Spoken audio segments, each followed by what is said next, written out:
Very good morning, friends. So I hope everybody is doing good, and we are almost reaching in the end of the year as well, and we are also reached almost the end of financial instruments as well. So this is our last class on financial instruments before we go on to the consolidation in the next class, and we've got some very interesting issues for the day. In the last class, that is yesterday, we were discussing the aspects of hedge accounting and had given you the inputs in terms of the 5-step model, how we look at a hedge accounting. Just to take a little quick recap on the inputs, before I do a little practical illustration with you on the concept of a cash flow hedge. We decided in terms of step number 1, the focus is on a hedged item. When you look at the hedged item, the focus is it could be a recognized asset or liability, or there could be an unrecognized asset liability. For example, it could be on account of a highly forecasted transaction, or it could be on account of a firm commitment where a company, a firm, has already entered into a contract which is yet to be executed in the future. The second step is getting the hedging instrument, the tool with which we do hedging, and typically they would be derivative instruments. So forwards, futures, options, as well as swap arrangements entered into the entity for the purpose of protecting the hedged item is called the hedging instrument. The third step is meeting a qualifying criteria, doing a formal documentation and trying to achieve, document what is the hedging objective, what is the strategy, are the hedged items qualifying, are the hedging instruments qualifying, etc. The fourth step is in terms of identifying the type of hedge, though I said it is, of course, a management discretion. In a given situation, two different managements may look at two different kinds of hedge. So one is a fair value hedge and the other is a cash flow hedge. Of course, on a very apparent front, when you're looking at a fair value hedge, you are focusing in terms of protecting the changes in the fair value. And when you're looking at a cash flow hedge, the idea is to protect the cash inflows or the cash outflows, as the case may be. And finally comes the concept of accounting for a hedge. So when you're looking in terms of a fair value hedge, the accounting is pretty simple, because you capture the fair value changes of the hedged item and the hedging instruments, and it is like FVTPL.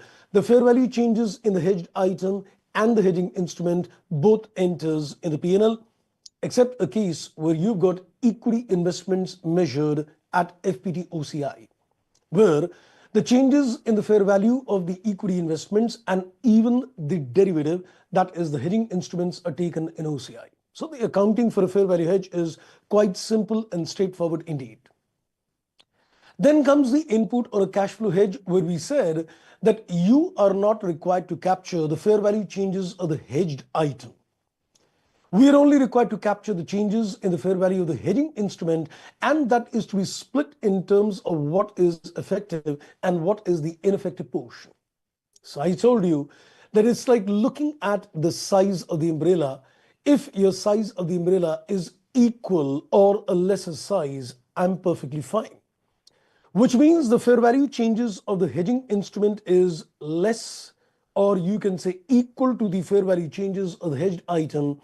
We're going to call it as an effective hedge, and all the changes in the fair value is going to be captured in the OCI and accumulated in SOKI, that is in tab 3, which is called a cash flow hedge reserve.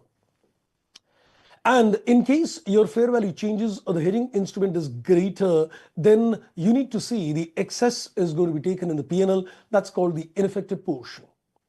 Now, what do you do with the accumulated amount in terms of the cash flow hedge reserve? I'm going to explain that in the question as well. But conceptually, we said it is going to be taken in the P&L, because this OCI, that is cash flow hedge reserve, is OCI-R. And this is going to be captured in terms of, you can say, the profit and loss when the hedged item enters the income statement. Now, when does the hedged item enter the income statement? All that we're going to see in a practical illustration. That was a little quick recap of the accounting treatment. Conceptually, we have understood. So I'm going to take now a question, a little comprehensive question, to get a complete feel of how the cash flow hedge accounting is done. I have another important, interesting agenda to give to you, which I am thinking, give it to you in between. A little connect in terms of OCI and in terms of SOKI, so that you get a little flavor in terms of what are the various elements of OCI, because a lot of elements of OCI relates to financial instruments. So I am planning to give you that map plan as well. We've got a lot of agendas today, from the cash flow hedge to the concept of impairment, and also giving you an illustration on how the ED, embedded derivative, is going to be accounted for. So let's, I think, begin with a small little interesting question which I have taken on my own, and this is with regard to a cash flow hedge. So let's, I think, read this question to you. So we're going to carefully read the inputs in the question. This is going to give you a good idea in terms of how the accounting for a cash flow hedge is done. Let me just read the inputs to you. It says on 31st October X1, Bling had got inventories of gold, which is costing 6.4 million to buy. So this is the cost of inventory. I'm pretty sure as I read that this inventory of gold, of course, is going to be a hedged item. So I think if I look at my step number 1, I would immediately conclude that this is supposed to be a hedged item in this case. And this is costing 6.4 million to buy, and which could be sold at 7.7 million. So this is the price at which it can be sold. The management of Bling are concerned about the risk of fluctuations in the future cash inflows.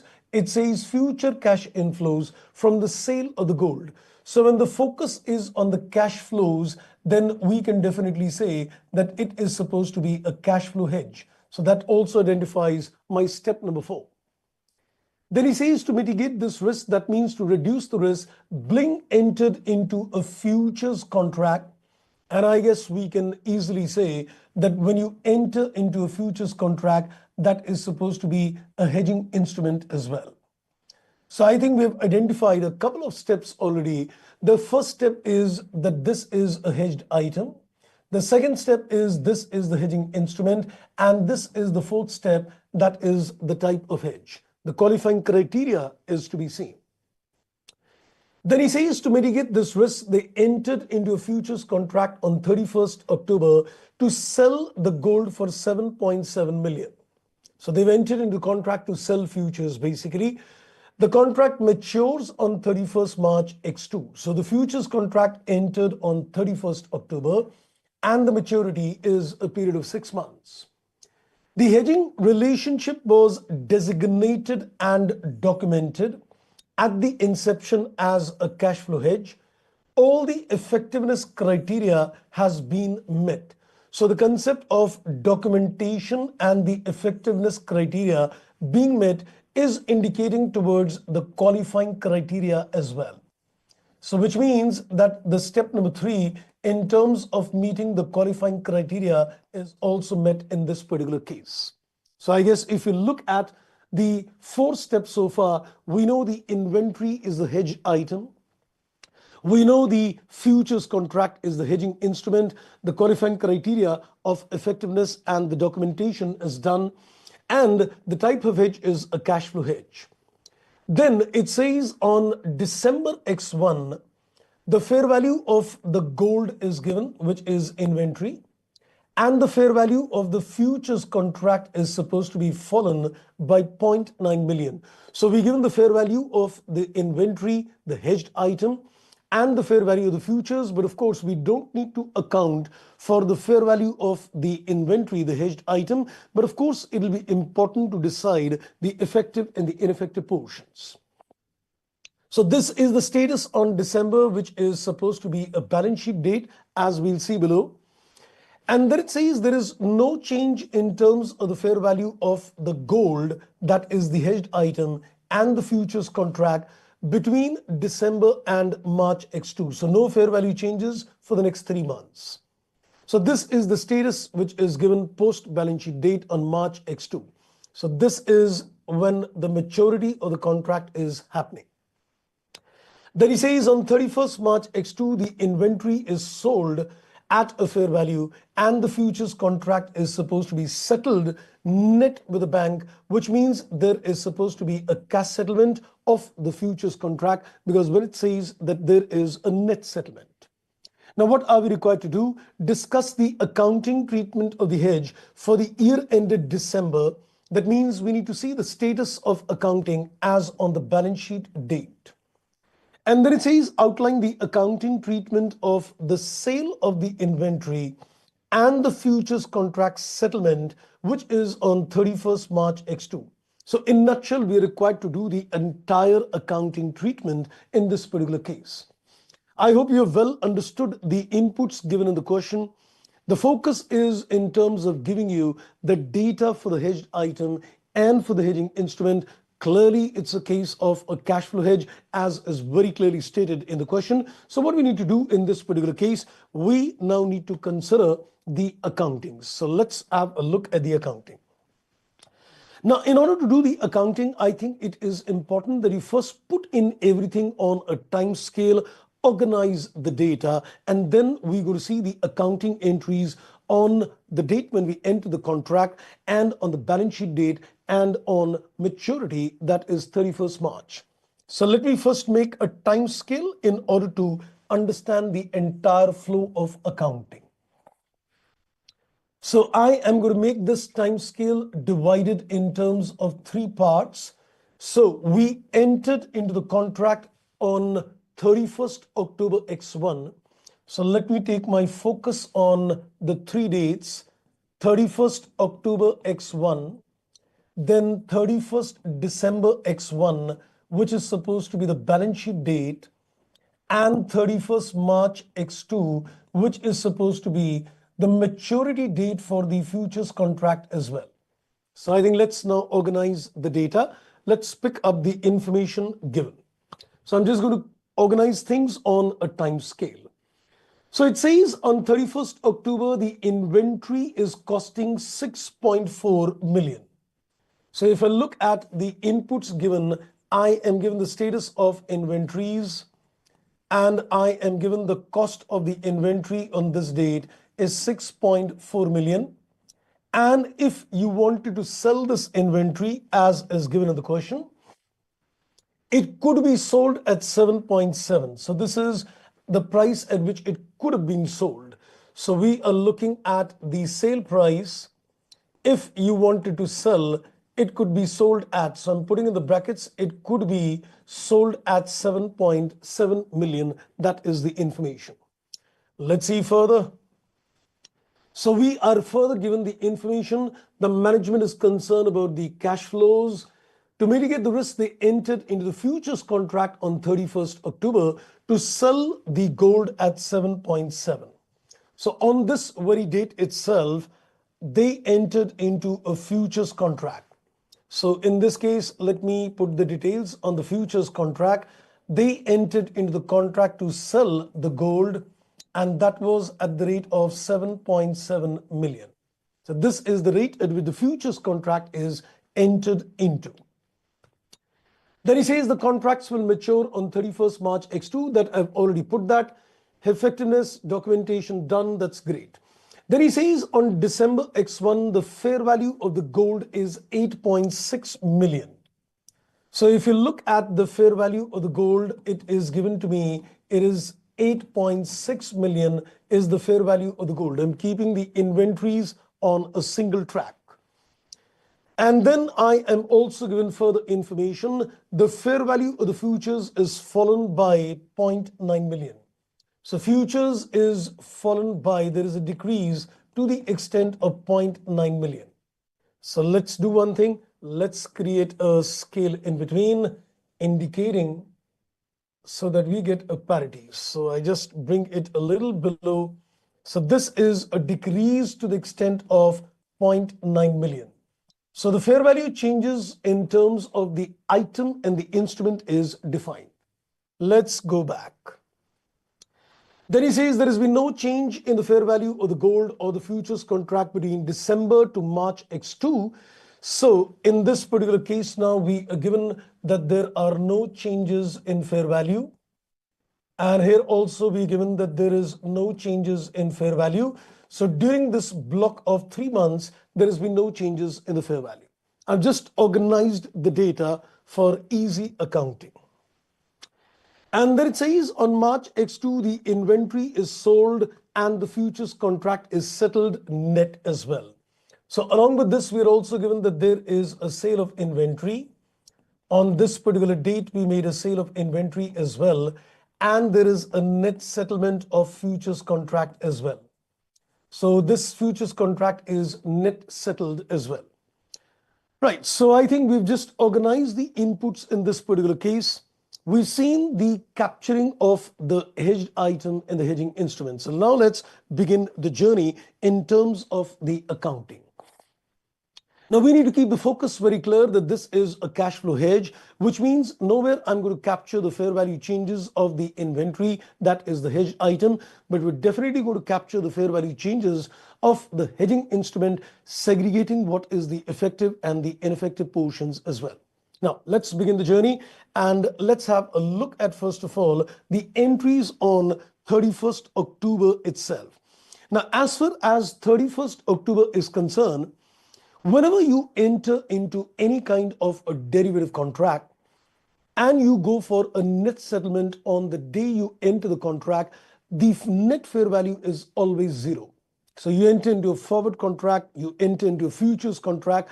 If you do a squaring of the transaction at the same date itself, that is always going to give you a net value zero. So which means on 31st October, with regard to the futures, we are required to pass no entries. No entries will be done at the inception because the fair value of this contract on the inception is always zero. So let me put it like this, the fair value is always nil. Because if you're going to settle this contract, net settle it on the date of entering, this is always going to be a zero. Now let's focus on the balance sheet date, what is to be done. Now watch the calculations carefully. As far as the fair value change is concerned, we need to calculate the fair value change of the hedged item. You can compare the fair value of the inventory and we can see that the fair value change in terms of inventory is 7.7 versus 8.6. That is to the extent of 0.9 million. We're not going to account for that 0.9 million for sure. But we're just calculating that 0.9 million to see and compare the fair value of the hedging instrument. And if you notice in terms of the fair value change of the hedging instrument, it is already given the fair value change because the decrease is given, that's 0.9 million. There is a fall in terms of the fair value. So what do you need to do? You need to compare the two fair values in this particular case. So when you compare 0.9 million, the fair value change of the hedged item vis-a-vis the fair value change of the hedging instrument, we come to know that it's equal. Your umbrella is of the right size. So which means in this particular case, this entire 0.9 million is supposed to be an effective portion. So we reach the conclusion that this is supposed to be an effective portion because your fair value of the hedged item and the fair value of the hedging instrument is equal, making it a perfect hedge. So in this particular case, the entire portion can be comfortably taken in terms of other comprehensive income. So in this particular case, there is a fall in terms of fair value. So what we are going to do, we will put the journal entry, other comprehensive income gets a debit, OCI gets a debit, and you can correspondingly create a financial liability at this stage. That's a derivative financial liability. Because when you're capturing the fair value changes of a hedging instrument, you're going to create a financial asset, a liability which is derivative in nature. So let's call this as a financial liability. Brackets, I put it as derivative. I'm calling it as D. So recognizing the derivative financial asset or liability with the fair value changes captured in the OCI, and this is going to be to the extent of 0.9 million. I guess that should be pretty clear as well in this case. Okay. Now the accounting treatment is on the focus post the balance sheet date. So on the balance sheet date, we've only captured the fair value changes of the futures contract, which is supposed to be captured in the OCI because it is an effective hedge. Now, let's go to the balance sheet date, the maturity date. Now, we've already given that there is no changes in the fair value in either cases. If there is no changes in the fair value, there is no need to capture any fair value changes of the derivative instruments in terms of OCI. So this kind of entry is not required to be done on 31st March. Fair value changes are not there. So now what we need to do, we need to first of all record the sale of the inventory, and we need to go in for entries for net settlement of the futures contract. So we'll do the accounting in two parts. Let's capture the sale of the inventory one. Let's capture the net settlement of the futures contract as well. So for the sale of the inventory, we can put the entry bank gets a debit, and the sales, or you can say the debtors, the bank, or you can say the trade receivables can be recorded. So depending it's a credit or a cash sale, so trade receivables, or we can say the bank gets a debit, and this is going to be to the extent of the inventory is sold, it says, at a fair value, which is 8.6 million. The instructions were given in the question that this inventory is being sold at a fair value. So we put this entry at 8.6 million, sale of the inventory. But when you go to sell the inventory, you're also required to record the cost of goods sold as well. So we need to put another entry recognizing the cost of goods sold.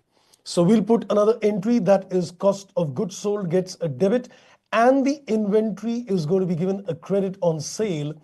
And this, of course, is going to be at the cost of the goods sold. The inventory was recorded at a cost of 6.4 million, and this entry will be done at 6.4 million.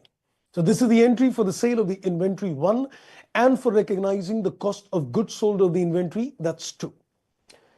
Okay, now comes the focus in terms of the net settlement of the futures contract. We've done the sale of the inventory with a corresponding cost of goods sold. Now the focus is to put the entries in terms of the futures contract net settlement as well. Now, if there is going to be a net settlement, the derivative financial asset or a derivative financial liability is going to be knocked off, which means what? In my particular case, the derivative liability is standing at 0.9. So when you go to settle this net, you need to pay this money for a net settlement. So for the net settlement, we will put the entry that is financial liability, the same financial liability which we recorded, derivative gets a debit and the bank gets a credit. So the net settlement is going to be at 0.9 million. So this 0.9 million is nothing, but it is the amount of derivative financial liability already in the books of accounts, and that gets net settled. Now, I think the only input which is left over at this stage is the OCI balance. This OCI balance, which is recorded out here, is supposed to be accumulated in statement of changes in equity in terms of the tab number 3, and this is being called as a cash flow hedge reserve. And this is, of course, an OCI recycling. So in this particular case, I said the moment the hedged item enters the income statement, and has the hedged item entered the income statement? Yes, it is. When you sold the inventory, the hedged item, that is inventory, entered the income statement. So now it's time that the accumulated balance in the CFHR is going to be recycled in the P&L. So whatever is the balance in the OCI, we're going to put the entry profit and loss account gets a debit, and the OCI gets a credit, and this amount of 0.9 million is being recycled in the P&L. So the stage when this amount is being recycled in the P&L is when the hedged item is taken to the income statement. So in this particular case, since the hedged item is supposed to be a case of inventory, and therefore it enters in the income statement in a single go when the inventory is sold. So the entire balance in the CFHR is also entering the P&L in one shot itself. But as I made a mention yesterday, that if the hedged item is something like a PPE, then the treatments could undergo a change. I would like to tell you that if this was a case of a machinery, for example, Instead of putting the entry P&L debit and OCI credit, I would have done the entry PPE debit and not debiting the P&L at this stage. So depending upon what is the nature of the hedged item, accordingly, either you push the amount in the P&L immediately or it is adjusted to the hedged item itself. So as I said, if this was a case of a PPE, I would have put across this money not in the P&L, but I would have done a PPE debit, which means the PPE would have increased in its value, and then accordingly it will enter the P&L in the form of enhanced depreciation. You want me, friends, to do another question on this area? If you want, I can do that. So what do you say? You want me to do a question on an item where there is a PPE? I am carrying a question. So if my time permits, I can do that. Yes, okay. So I think we'll do that question as well. But I hope I am pretty clear with the picture as far as the case of inventory being a hedged item is concerned, how the flow of a cash flow hedge is accounted for. Perfect. So I think let's take it further. I am carrying another question with you, and this is a question again on a cash flow hedge. And this is pertaining to the case of a PPE. Let's have a read on this particular case as well. I think with this will give us a complete idea in terms of how the accounting of the CFHR is done, typically when the items of inventory are inventory or it is PPE. Let's read. It says in January, Grayton, whose functional currency is supposed to be dollar, decided that it was highly probable that it would buy an item or plant in 1 year's time. Now, this is very clear that in this particular case, the company is planning to buy a particular plant which is highly probable in nature. So the hedged item in this case is an unrecognized asset, which is a PPE. So when it says it is highly probable, it indicates that the hedged item in this particular case is supposed to be an unrecognized. It is an unrecognized asset in this particular case. That is a PPE. That is my step number one. Then further, we are given, it says as Grayton is risk averse, it wished to hedge the risk that the cost of buying the KRs would rise, and he entered into a forward rate agreement to buy 2 lakh KR in 1 year's time. So when it enters into a forward rate agreement, we can definitely say that it is the hedging instrument in this case. So that takes care of my step number 2 as well. So as you read, you can easily, evaluate in this particular case that this unrecognized plant PPE is the hedged item and the FRA, that is the forward rate agreement, is the hedging instrument. And then it says the fair value of this contract at the inception is 0. And I said the fair value is always 0 and it is designated as a hedging instrument. That's fairly clear. Then he says at Grayton's reporting date, which is supposed to be 31st July. So my balance sheet date in this case is 31st July. The KR had depreciated and the value of KR was $90,000. The fair value of the derivative had also declined by 10,000, and these values remained unchanged until the plant is purchased. So till the plant is purchased, no changes in terms of the value. Then it says we are required to show how this is going to be accounted for. Well, I guess a few more things which we want to look at is step 1 is done, step 2 is done. I assume the step 3, the qualifying criteria, is met. So in any ways, when nothing is given, we are comfortably assuming that the qualifying criteria is of course met. Then I think we also need to decide on the type of hedge as well. And in this particular case, when it says, as Grayton is risk averse, it wished to hedge the risk that the cost of buying would rise. If the cost of buying the foreign currency is going to rise, he is more interested in the cash outflow, so it becomes a cash flow hedge. So in this particular case, the 4 steps are done. The unrecognized asset PPE is the hedged item. The forward rate agreement is the hedging instrument.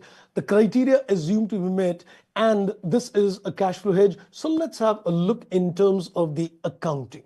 So let's do one thing. Let me just organize the data again on a time scale, and then we will record the inputs.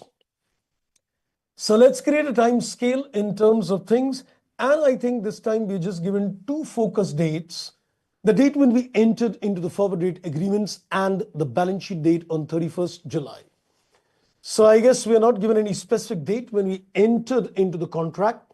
So I think we'll just mention the date of FRA, and we're looking at 31st July. So my focus is on 31st July, which is the balance sheet date. And we're looking at the date of entering. This is the date of entering the forward rate agreements, that is FRA. Okay, so now with this particular inputs in hand, let's, I think, focus on the details once again. So we are given the functional currency is dollar, and we are planning to buy an item of PPE, which is 2 lakh KR. So we are given that we entered into a forward rate agreement to buy 2 lakh KR. So let me put like this. This is the hedged item. So we've got a hedged item, and the hedged item is in terms of buying a PPE. This is buying a PPE, which is at the rate of KR, which is given 2 lakhs. Let's also consider the hedging instrument as well. I think it's always better to organize this data in terms of this time scale so that we don't go wrong in this particular case. So as far as the hedging instrument is concerned, we have entered into to buy, it says KR 2 lakhs in this particular case. So this is the inputs which are given at the beginning. So this is that we're going to buy the plant for 2 lakh KR, and we've entered into the forward rate agreement to buy KR in 1 year's time. And this is going to be bought at $1 lakh. So this will be bought by making a payment. We will pay a total of $1 lakh. I think it's worth making a mention that the functional currency in this case is dollar. So we're already clearly stated that the functional currency in this particular case is dollar. Okay, let's, I think, look at the inputs further. And there it says, at Great Dawn's reporting date, the KR depreciated, and the value of this 2 lakh is $90,000. The fair value of the derivative is declined by 10,000. So in this particular case, we are given that the fair value is gone down. It's a decrease by 10,000. So this is the fair value change in terms of the derivative, declined by $10,000. And we're also given in terms of the plant as well. It says that KR depreciated, and the value of KR is $90,000 in this case.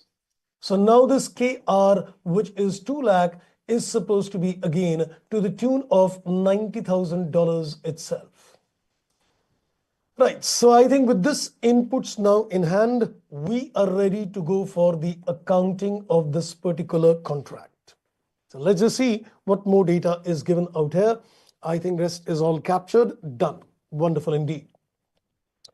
So I've just organized the inputs again in terms of the hedged item and in terms of hedging instruments. And we are now focusing the entries on two dates. The date when we entered the FRA, where the fair value of the contract, of course, is 0. So no entries will be done. So focus is in terms of putting the entries on 31st July.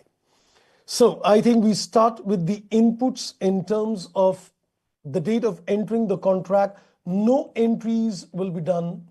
As is already given in the question, the fair value at the time of entering these contract is nil. So this is going to be taken at 0.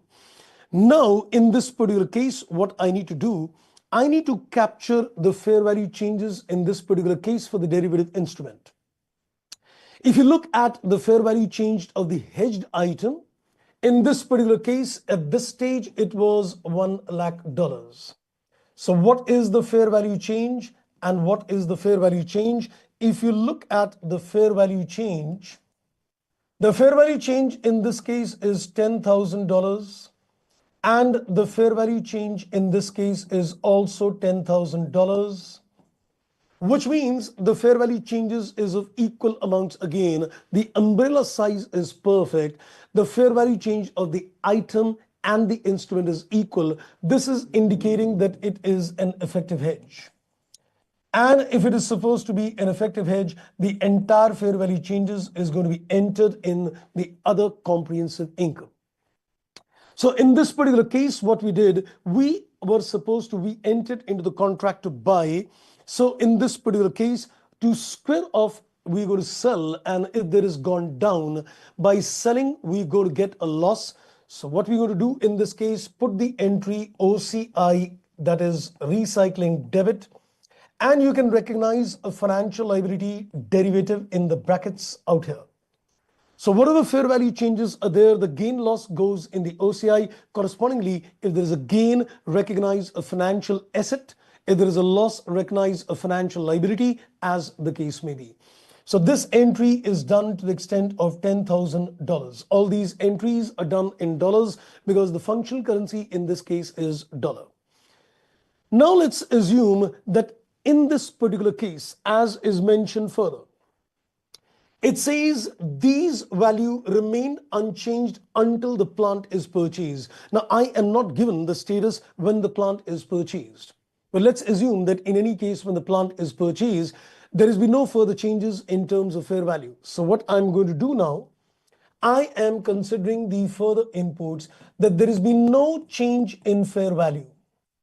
Later on, there has been no change in terms of fair value, whether it is in terms of the derivative contract or it is in terms of the, you can say, hedging instrument, the hedged item. No fair value changes have taken place. So I want to now see what happens when the plant is purchased and the FRA is net settled. So we want to look at two entries. You make a purchase of the plant, that's one. You are going to net settle the forward rate agreements, that's two. And what is the treatment in terms of CFHR? So there will always be three focus points when the maturity comes in. You're going to sell the inventory or you're going to purchase the plant, that's one. You're going to net settle the derivative contracts, that's two. And you need to see the treatment in terms of CFHR. So let's now consider the journal entries at this stage. When the plant is purchased, you put the entry PPE gets a debit and the bank gets a credit in this stage. Now, when you are going to buy this property, plant, equipment, of course, we are assuming you're going to buy this at the declined rate, which is 90,000 spot. So in this particular case, you buy this property, plant, equipment at $90,000 because there has been no change in terms of the fair value of this item. So you buy this machinery at 90. Next, there is a derivative financial liability. You need to settle that liability. Financial liability derivative gets a debit and the bank gets a credit. There is going to be a net settlement of $10,000 in terms of this derivative liability. So whatever is the derivative liability in the books, that gets settled on the time when you are going to settle this FRA.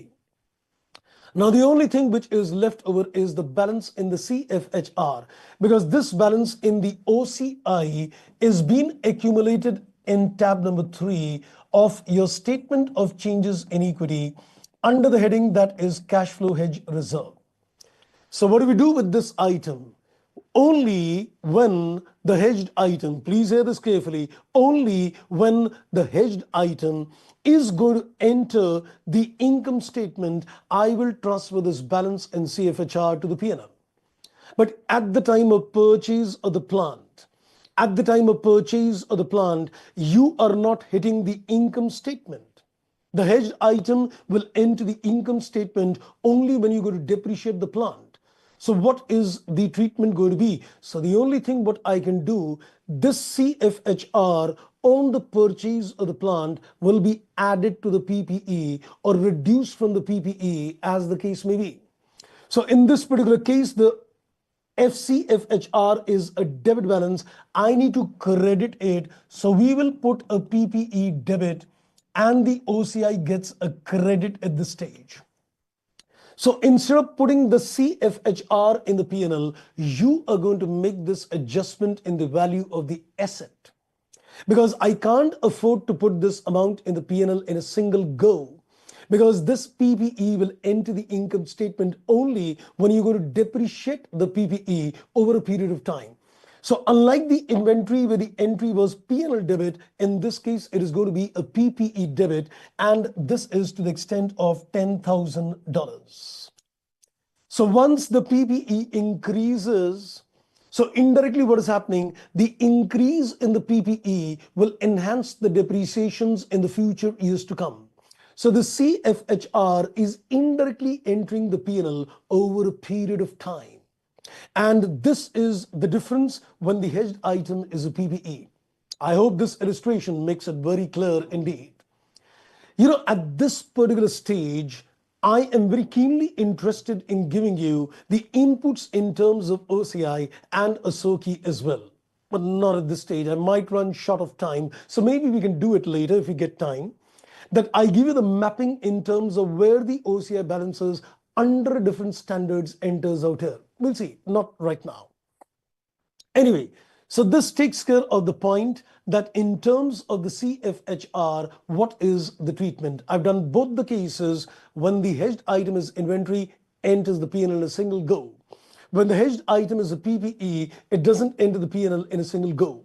In this particular case, you are going to make what is called technically a basis adjustment, adjusting the hedged item, and then later automatically it enters the P&L. Right? So far, so good, clear, wonderful indeed. Okay, so this is one input done. This was my special accounting relating to hedge. Now we are going to go to the next special accounting, which is impairment. So let's now do a discussions in terms of impairments. So let's now go to the next special issue. The first special issue which we discussed was a derecognition. The next special issue we discussed was hedge accounting. We had 4 special issues. Derecognition is done, hedge is done. Now we're doing impairment. After that comes ED. So the next area of special issue of discussion is impairment. Now this is also very interesting area of discussion. That is called impairment of financial assets. It is impairment of financial assets. Now, people find this impairment as very technical indeed. So, in order to make it more, easy to understand, I've again divided this in terms of a step-by-step approach. And I think you can, of course, make a wild guess that how many steps there are going to be. Undoubtedly, 3 steps again. So I'm going to take you to the journey of accounting for impairment in terms of a 3-step model. Now, as I open up the 3-step model to you, you'll see a little complications coming in, so don't get worried. As I've already made a disclaimer that, the last 2-3 classes are going to be very heavy and technical indeed, because we are almost on that area of financial instruments, which is like a very technical area. And therefore, it's going to be, of course, slightly technical, but of course, interesting at the same time as well. So let me take on to the journey in terms of impairment. So please hear me very carefully, because there are going to be some inputs which you will find technical, but don't worry, you'll get a complete idea in the next couple of minutes. Okay. Now, coming to the concept of impairment, the first thing which I would like to remind you that there are 2 standards which deals with impairment. I don't think so. I need to tell you that what is impairment, because you know that when you cannot recover the book value of an asset, it is indicative of an impairment. Now, the Ind AS has got 2 areas of impairment, 2 standards which deals with impairment. One is Ind AS 36 and one is Ind AS 109. Now, when you look at Ind AS 36, typically, I'm saying typically, I'm not saying always, typically Ind AS 36 deals with the impairment of non-financial assets. So when we're looking at Ind AS 36, the focus is that it covers non-financial assets, and Ind AS 109 covers the aspect of financial assets.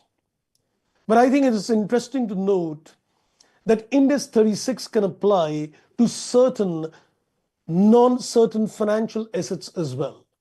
Ind AS 109 could apply to certain non-financial assets as well. So there are exceptions. On a very basic level, on a per se level, this is applicable to non-financial assets, but there are certain financial assets which are accounted under Ind AS 36. Similarly, 109 covers financial assets, but there are certain non-financial assets covered under 109. So let me also give you the exceptions at this stage as well. So let's have a look at the exceptions also, that what kind of financial assets are covered under the purview of Ind AS 36.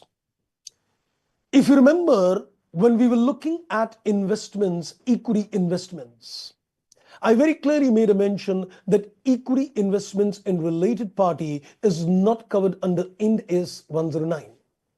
I said that you're looking at equity investments in 109 that is supposed to be other than related party investments. I made a mention that equity investments in subsidiary, in associate, and JV is covered under 27 and not under 109.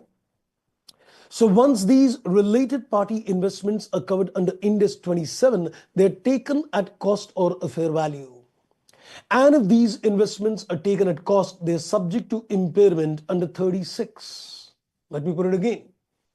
So when you look at equity investments in related party, I said when you look at equity investments, when you look at equity investments in related parties, so you know the related parties is supposed to be a subsidiary, associate, and a JV. The equity investments in related parties are not covered. They are not covered. They are not covered by Ind AS 109. Ind AS 109 scopes them out. It scopes them out. It says you are not under the purview of this standard. Equity investments which are passive investments are under 109. Equity investments in related party is not covered by 109. So they are supposed to be covered by Ind AS 27. So they are covered by Ind AS 27, in which case the standard says they can be taken at a cost or they can be taken at a fair value. If they are taken at a cost, they are subject to impairment and they are covered under 36. It's a financial asset, but the impairment is covered under 36. So that is one exception. So when you're looking at 36, it covers the aspect of non-financial assets, but keep the mind straight that if you've got equity investments in related party accounted under 27 and at a cost model, impairment is done under 36. Next, if you look at the aspect in terms of Ind AS 109 financial assets, there is an asset which is called a contract asset, which arises on account of Ind AS 115, that is revenue standard. So when you apply a revenue recognition standard, there is Ind AS 115, you land up at times creating a contract asset. The contract asset is not a financial asset.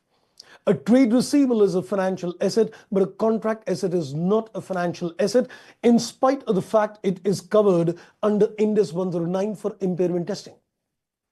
So if somebody were to ask me that all financial assets are covered under 109, I would say no. I would say that equity investments in related party is a financial asset, but covered under 36. If somebody tells me that all non-financial assets are covered under 36, I would say no. I'll say contract assets, which are non-financial assets, are covered under 109, in spite of the fact that it's a non-financial asset. Okay, so I think we've got the inputs in terms of which standard are going to trigger in terms of impairment. Now, in order to make the life simple, what I have done, I have converted this into a three-step approach. Now, let me tell you what's going at the back of the mind. I'll illustrate those three inputs as well.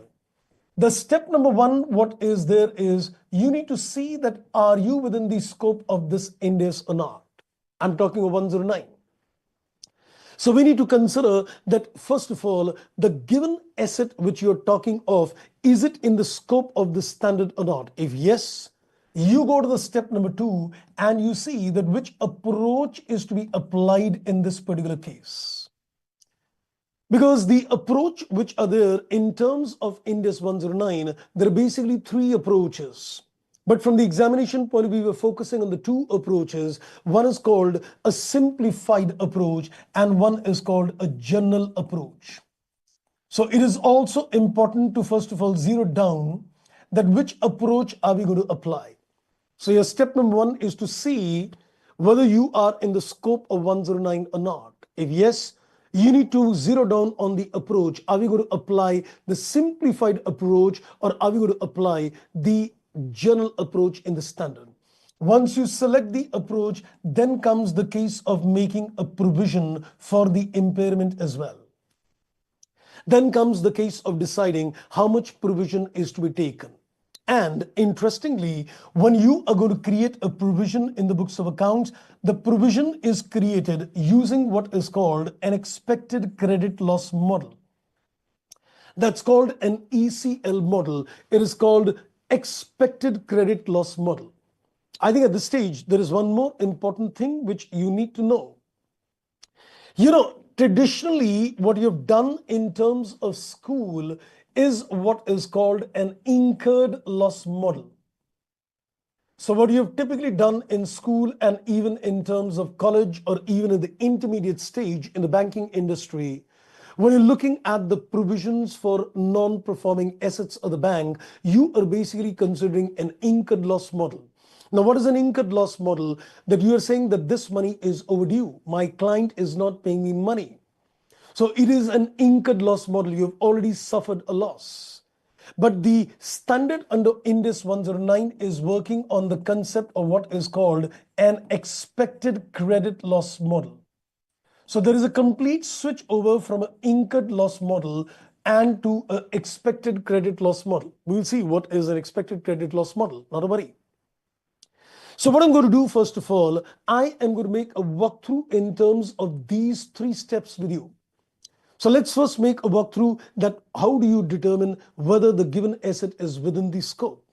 Which approach is to be applied? So what are these approaches and when do you select a given approach? And then how do you create a provisions in the books of accounts? And are there any implications after creating a provisions in the books of accounts?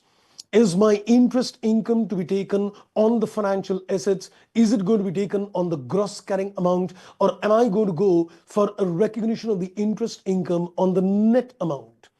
Because if you're going to impair the financial asset and you're going to create a provision for an expected loss, are you going to take an interest income in the future on the gross figure or on the net figure? So those implications also we'll see. We'll do a couple of questions to get a clarities in terms of things.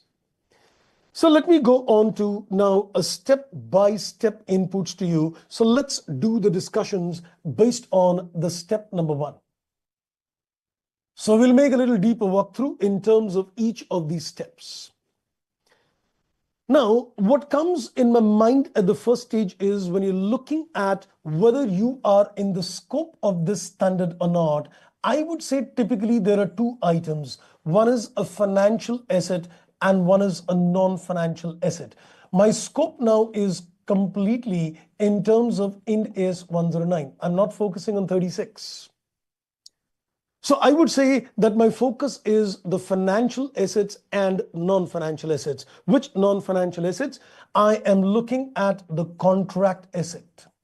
I'm looking at the contract asset which is within the scope of this particular standard. Now, when I look at a financial assets, what comes in my mind is financial assets, debt investments, equity investments measured at AC, OCI, P&L. So in terms of the financial asset, what comes in my mind are the 2 categories. One is called a debt investments and one is called equity, because we've seen that all the financial assets are segregated broadly in terms of these 2 categories. So when you look at the debt investments, there are 3 broad categories. Either they are taken at AC or they are taken at FVTOCI, that is R, or it is taken at FVTPL. In terms of equity investments, FVTPL, or it is taken at FVTOCI, there is always no recycling.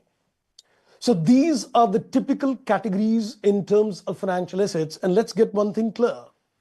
Though I think I made a mention of this earlier when I gave you a comprehensive chart on the subsequent measurement of financial assets.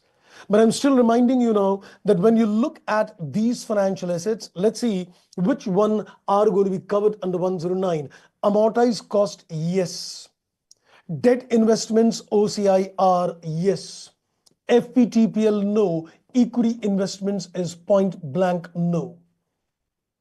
So which means that if you're looking at equity investments, remember equity investments in unrelated party is 109. Related party equity investments at cost are subject to impairment under 36. Mind this fact again. People think equity investments are not subject to impairment. I would say if you've got equity investments in unrelated party, you are under 109. And impairment is not applicable, irrespective it is P&L, irrespective it is OCI.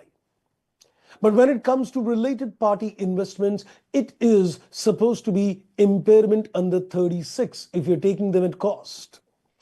Debt investments impairment applies only when it is AC and OCI. You would also see that in terms of debt, OCI-R impairment is applying, but in terms of equity, OCI-NR, no impairment. The standard setters had something very interesting in mind. Equity investments, if you remember, the fair value changes in OCI, the realized gain or loss in OCI, no impairment testing so that nothing enters the P&L. Their idea was to basically, protect the equity investments where nothing enters the P&L. If you notice and remember, in terms of this equity investments, everything enters in the OCI.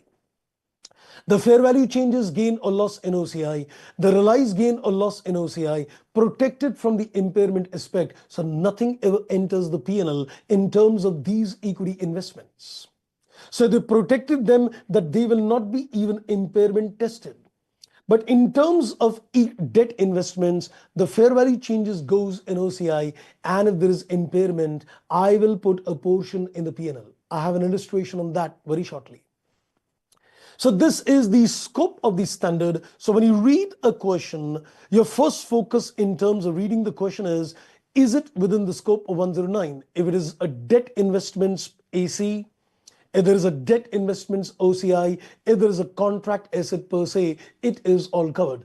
And of course, let me also tell you that there is also going to be lease receivable, which is also under the purview of the standard. So as far as a lease receivable is concerned, it arises on account of Ind AS 116. A contract asset arises on 115. A lease receivable arises on account of Ind AS 116. Even that is covered under this purview. I'll not say it's a non-financial asset as such. It is a financial asset, but it is typically not accounted under the standard. So I would say that even if you're looking at a lease receivable, let's make a mention. So if you've got a lease receivable, which is arising on account of Ind AS 116, so even that is covered under the purview of this scope. So once you read the question, I think it'll be easy to just identify that is this financial asset or is this non-financial asset under the purview. So any kind of trade receivable, any kind of debt investments, any kind of contract assets, any kind of lease receivable is all covered under this standard. Then comes the step number 2. And in terms of the step number 2, now you need to zero down on the approach. In terms of the step number 2, you now need to zero down in terms of the approach. And as I said, there are 3 approaches. But from the examination point of view, you're focusing on two approaches. One is called a general approach, one is called a simplified approach, and the third approach is called a POCI, a purchased originated credit impaired. But we're not going to go to that POCI. So from the examination point of view, there are basically two approaches. One is called a general approach. One is called a general approach, and the other is called a simplified approach. So the basic question arises, what are these approaches and which financial assets are going to be covered under these approach? Is it a matter of choice? No. So is there some specific guidance which is given in the standard which tells you which approach to be applied when? Yes. But I think before we come to the fact, let's understand the difference between a general and a simplified approach with an example. So let me just come out of this and let me explain the approach, and then we'll come back to the step number 2. So let's see on a time scale the concept of the approach as well. Now, when I am looking in terms of the approach, let's say this is time 0 and this is, let's say, time 1, and let's say this is time 5. Now, let's assume that my company is given a loan to someone. So I have basically given a loan to someone. It's a financial asset to me. So let's say when I gave a loan, let's say 10 lakh rupees at time 0. Now, what does the standard require me to do? Please understand this first carefully. I'll tell you the approach later. Now, what the standard requires me to do is when you gave a loan, at that point of time, you need to do what is called a credit risk assessment. When you gave a loan, what you're required to do at that particular stage is do a credit risk assessment. Now, you would say, what do you mean by a credit risk assessment? You know, it is like getting something like a CIBIL score for an individual. Similarly, if you've got a loan, you need to see what is the credit risk assessment. A credit risk assessment means the possibility of a default. If I've given a loan to, let's say, an entity X, I want to see that is there any kind of credit risk. So is the credit risk low? Is the credit risk high? Or is it very high? Have I given a loan to someone who's already a history sheeter, who is always not paying money? So the credit risk assessment is basically evaluating. So when you're looking at a credit risk assessment, it is basically evaluating the risk of default. You're basically evaluating the risk of default in this particular case. So in this particular case, companies are required to do a credit risk assessment. They may do it in-house, or they may engage external agencies who might carry out this credit risk assessment. The companies will be able to do this credit risk assessment and reach a conclusion. For example, the credit risk assessment says there is a low risk, or let's say it says it is a high risk. Let's not consider very low, very high, and all those things. Let's keep it simple. So at the very inception, you are required to conduct a credit risk assessment.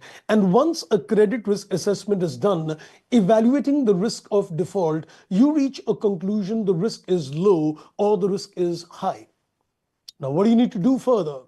When you reach the balance sheet date, at, let's say, the first year end, you need to make a review. You need to again make a review of this credit risk assessment all over again. Sit down on the balance sheet date and again make a credit assessment, see what is the possibility of default, and you may again reach a conclusion that it is high or is it low. Now, what do we do after making this credit risk assessment at the end of each year? Let's say, for example, if you're looking at a combination 1, when you look in a combination 1, the risk was low and the risk is still low, that's combination 1. Or the risk was low and it turned out to be high, that is possibility 2. Or it was high and it turned out to be low, that's possibility 3. Or it was high and it is still high, that is possibility 4. So we'll basically look at the permutation combinations. The risk initially was less, still it is less. It was less, it turned out to be high. So let's take two cases. When you say the risk was less earlier and the risk turned out to be high, or we said that the risk was less earlier and it is still less at this particular stage. Let's take these two combinations. So when at the inception you said the credit risk is less, and at the end of the year also you said the credit risk is less. So if this is the case, what am I supposed to do? I am supposed to see the expected credit loss over the next 12 months. Since I'm going to make a balance sheet in the next 12 months itself, why should I bother at this stage? Because I'm going to make a balance sheet after 1 year as it is. So what I can do, sitting down at the end of the first year, let's visualize the losses which will happen over the next 12 months. So when the credit risk is less at this stage and it's less even at the end of the balance sheet date, we use what is called a 12 months ECL. We are going to look at the expected credit loss over the next 12 months. Let's only visualize what is the losses which will happen in the next 12 months, because the risk is less. What is the good need of, forecasting too much? But let's say in a situation the risk is less and the risk turns out to be high at the end of the year. That means it is getting dangerous. The probability of not getting the money is getting greater. So what I will do in this particular case, I will visualize the expected losses over the lifetime of the instrument.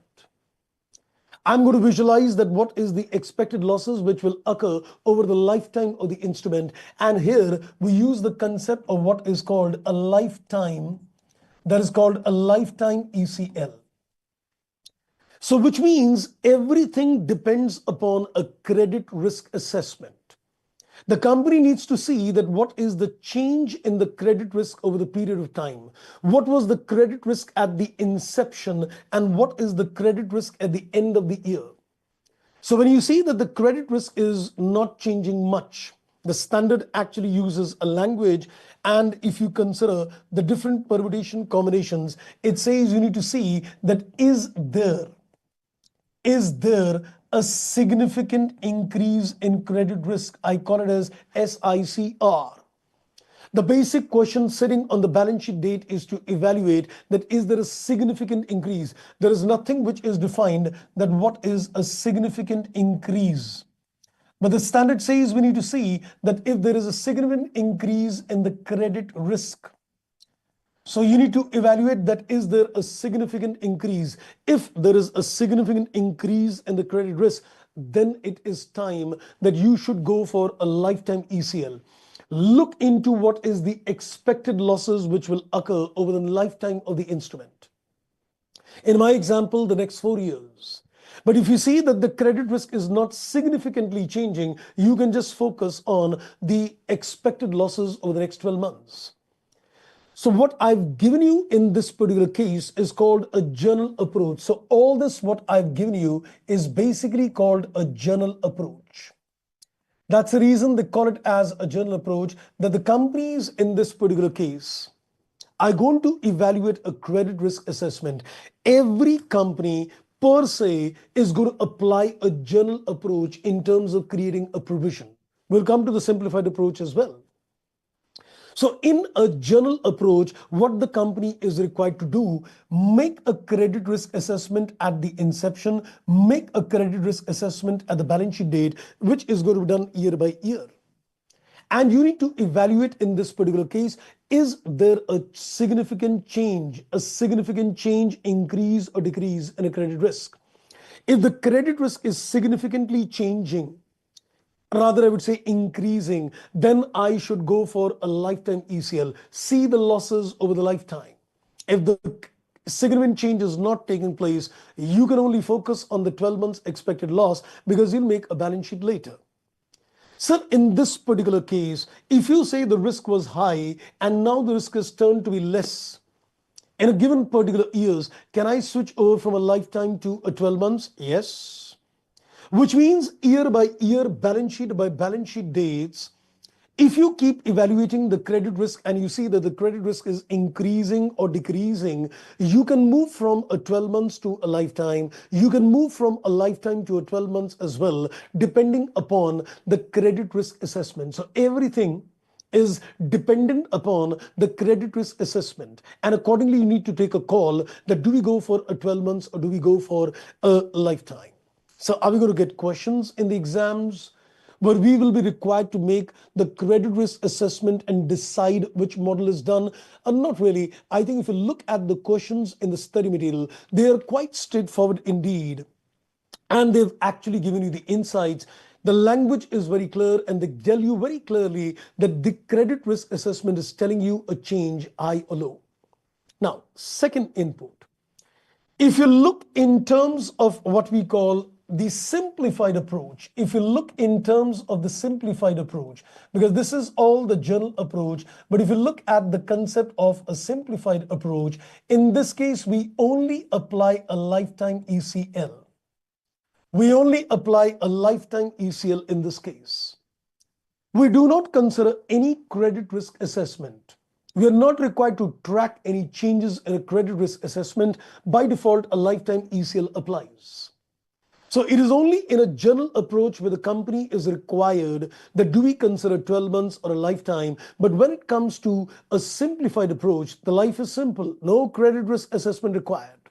By default, you will always land up using a lifetime ECL. So I think coming back to the picture, if I were to look at the step number 2 in terms of approach, so we can say if I were to evaluate a general approach, I would say, okay, do we need a credit risk assessment in this particular case? I'll put across a question that do we need a credit risk assessment in this particular case? The answer is a yes. Do we need a credit risk assessment on a simplified approach? The answer is a no. Because in this particular case, we are applying a lifetime. So in this particular case, which ECL approach are you going to apply? It's going to be either a 12 months or it is going to be either a lifetime, depending upon the review of the credit risk. But when it comes to a simplified approach, it is lifetime only. It is lifetime only. So in a general approach, your credit risk will decide which approach are we applying. But in terms of lifetime, in terms of simplified, a lifetime approach only. So what is the approach to be applied is going to be available in step number 2. Now, the next question, what comes to the mind is that in this particular case, when you're looking at the approach, which approach is going to be applied at which particular stage? Well, generally, I'm saying when you're looking at a simplified approach, in terms of the simplified approach, what we're going to do, the simplified approach typically applies in terms of a trade receivable. But it doesn't apply in terms of all kinds of trade receivable. Because if you done Index 115, you know that there are 2 kinds of trade receivable. One which has got a significant financing component, and the other which has got no significant financing component. So by virtue of Ind AS 115, you would decide that a trade receivable is including a significant financing component or not. A simplified approach can be applied to a trade receivable only if there is no significant financing component. If there is no significant financing component, only in that particular case, you could apply this particular approach. So a default approach is supposed to be a general approach. When you look at a particular question, by default, you're always going to use a general approach only. So this is the default category in terms of the approach. So which means your first input when you read a question is you look at, is this a financial asset within the scope of 109? Is it a non-financial asset within the scope of 109? So you first look into the aspect in terms of, is it within the purview of this standard? If yes, then you need to look at the nature of the financial asset. Typically, if you've got a trade receivable without any significant financing component, in that particular case, we apply a simplified approach where a lifetime ECL would apply. And if you're looking at a by default approach, it is supposed to be a journal approach. That is step number 2. Now comes the input in terms of step 3. Once you've decided the approach, you need to create a provisions in the books. So let's, I think, come back now to the step number 3 as well. So how are we going to create a provision in the books of accounts? So let's have a look in terms of the step number 3. Now, this is very interesting when you're looking at a step number 3. This is like a mathematical calculations in terms of the provisions to be created in the books of accounts. Now, watch this carefully, because there is going to be another element also which we'll talk in a practical illustration. So when you're looking at a provision, the standard says that there are 3 factors. One is called EAD, the other one is called an LGD, and the other one is supposed to be called a PD, or you can say the POD. So when you're creating a provisions in the books of accounts, the provision is going to be dependent upon 3 factors. Now, what are the 3 factors? EAD is called the exposure at default. This is called exposure at default. Now, in simple words, if somebody says that what is an exposure at default, I would say it's the value of the financial asset. Let's say, for example, I've given a loan of 10 lakhs to a particular person, entity, then the 10 lakh itself is the exposure at default. The value of the asset is supposed to be the exposure at default. When you say LGD, it is called a loss given default. Nobody will take a small question. Also, to just explain you the concept of what is this LGD, but it's called a loss given default.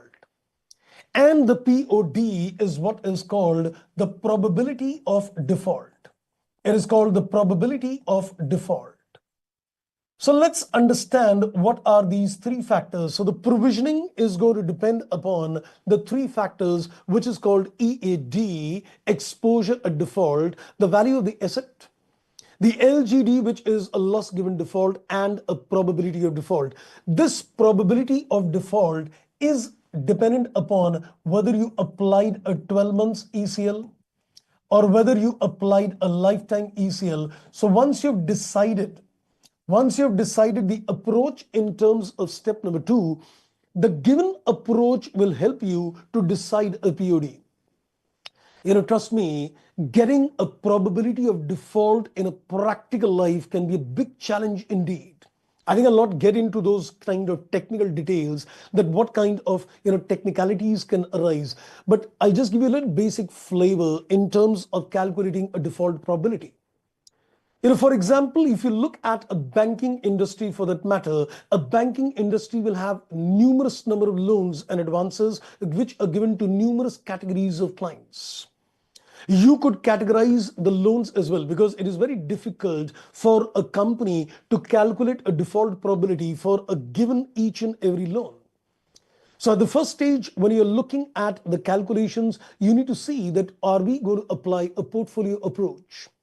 Are we going to consider in this particular case a grouping of similar kind of loans? Let's say, for example, based on income levels of the clients, I would create a different portfolios of financial assets. Or maybe based on, let's say, any other factors, you decide a different portfolios in terms of financial assets. Then you need to get a default probabilities for each one of them. And when you're looking at the calculations of the default probability, you need to consider your historical experiences. And you also need to enhance the historical experiences by doing what we call a forward looking as well. Because this default probability is not just based on the kind of historical experiences the company has gained. Because you're already aware in terms of your existing clients that this is the default percentage which is actually happening. You know the historical experiences, but we need to do not only a backward looking, which is a historical cost experience, but also a forward looking, where you need to see the macro factors in the industry or specific to the company, and you need to do a forecasting in terms of looking at things. So this probability of default which is calculated is based on, you can say, backward. It is looking at a backward, that means historical experience. You look backward. in terms of the historical experiences, and you also need to do what is called a forward looking as well. So, sir, are we going to be given in the examination the probability of default? I guess yes, because calculating this probability of default could be a big challenge in a practical world. So in any case, this default probability would of course be given in the question. They'll tell you that yes, this is the default probability for a 12 months or for a lifetime ECL. But this is calculated in a very systematic manner practically. So let's take a small example to illustrate these three factors as well. So let's take a simple example so that we can get the concept of LGD as well. So let's say, for example, a single loan, to understand that my company has given, let's say, a loan of 10 lakhs to a client. So we have given a loan of, let's say, 10 lakhs to the client, and he has given you a security as well. And let's say the realizable value of this particular security, which he gave me, is, let's say, to the extent of 7 lakh. As of today, if I look at the realizable value of the security, let's say it is to the extent of 7 lakh. Let's, I think, consider out here. Which means let's visualize a worst case scenario, that if this fellow doesn't pay me my money, then what is the maximum loss which would occur? Now you would say, sir, if he doesn't pay you the money, then 7 lakhs will be realized, and therefore 3 lakh becomes, you can say, the maximum loss. Let's put this in a percentage. Can I say in this particular case, we can say 70% can be realized and 30% cannot be realized. So 30% which cannot be realized is called a loss given default. It is called a loss given default. But let me also tell you that practically, when you consider this LGD, it's not going to be that simple that you cannot get 30% money. You also need to consider that there could be certain haircuts as well. And the company may not be able to get the entire 7 lakh. Let's say there could be certain other expenses which might be incurred as well. So maybe I feel, because of the haircuts that I would be able to get, let's say, only 6.5 lakhs. Even though the realizable value of the security is 7 lakh, but due to certain haircuts, I may be able to get only, let's say, around a 6.5 lakh. So you would be able to recover 65% in this particular case, considering a haircut. And you will not be able to recover 35% considering the haircuts. So the loss given default is like, looking at the possibility that if this financial asset goes bad, if I am not able to recover the money, what is the maximum percentage of default which could occur? That's an LGD. So in this case, my loss given, the exposure at default is supposed to be 10 lakh, which is the value of the asset. And the loss given default in this case is 35%. That means even if it goes entirely bad, I may not be able to get 35% money. But I'm not going to create a provision for 35% of 10 lakh because there is going to be a probability of occurrence as well. And let me also make one thing very clear at this stage so that there is no confusion. This probability of default is not a situation where we are saying that I will create a provision when it is probable. No. The standard does not require you to create a provision when it is probable. The standard requires you to create a provision even if the probability is just 1%. The concept of probability of default is not based on the fact that you're going to create a provision when it is probable in nature. You are going to create a provision irrespective of the probability. So let's say we've done the calculations and the probability of default comes to 2%. So I know that this 35% may not be recovered, but there is only a 2% chance, there is a 2% probability of this happening. So I will create a provision based on the probability. It's like saying 3.5 lakhs will be recovered. There is a 98% chance. 3.5 lakhs will not be recovered, then there is a 2% chance. So we're basically considering a probability in terms of measurement. So if you take this 10 lakh into 35% into 2%, this works out at 0.07 lakhs is the amount of provision which is going to be created. So this is a little walkthrough in terms of how the three-step model works in terms of provisioning. Let's take a little quick recap before we do some questions with you on this area. So I know this is quite technical indeed, but it's a very interesting state of affairs in this case.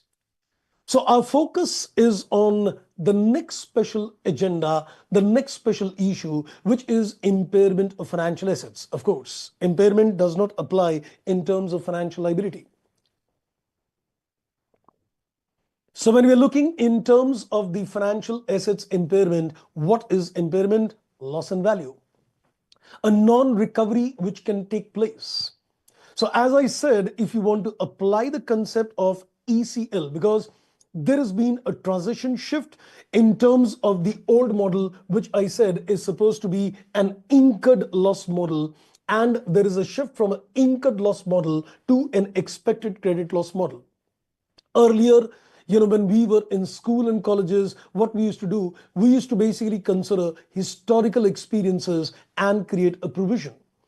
But the standard does not require you that you only go to look at an historical experience. You need to also do a forward looking and consider what is the expected loss. The companies have to sit down and visualize, do a backward looking and do a forward looking historical experiences and the projections, and then see what is the expected loss. The focus in terms of this model is more on the credit risk assessment. Because in order to decide, we need to basically do a credit risk assessment. So at the first stage, step number 1, you need to focus that are we in the scope of the standard or not. So I gave you in terms of the step number 1 that you've got financial assets, debt, equity investments, and you've got non-financial assets.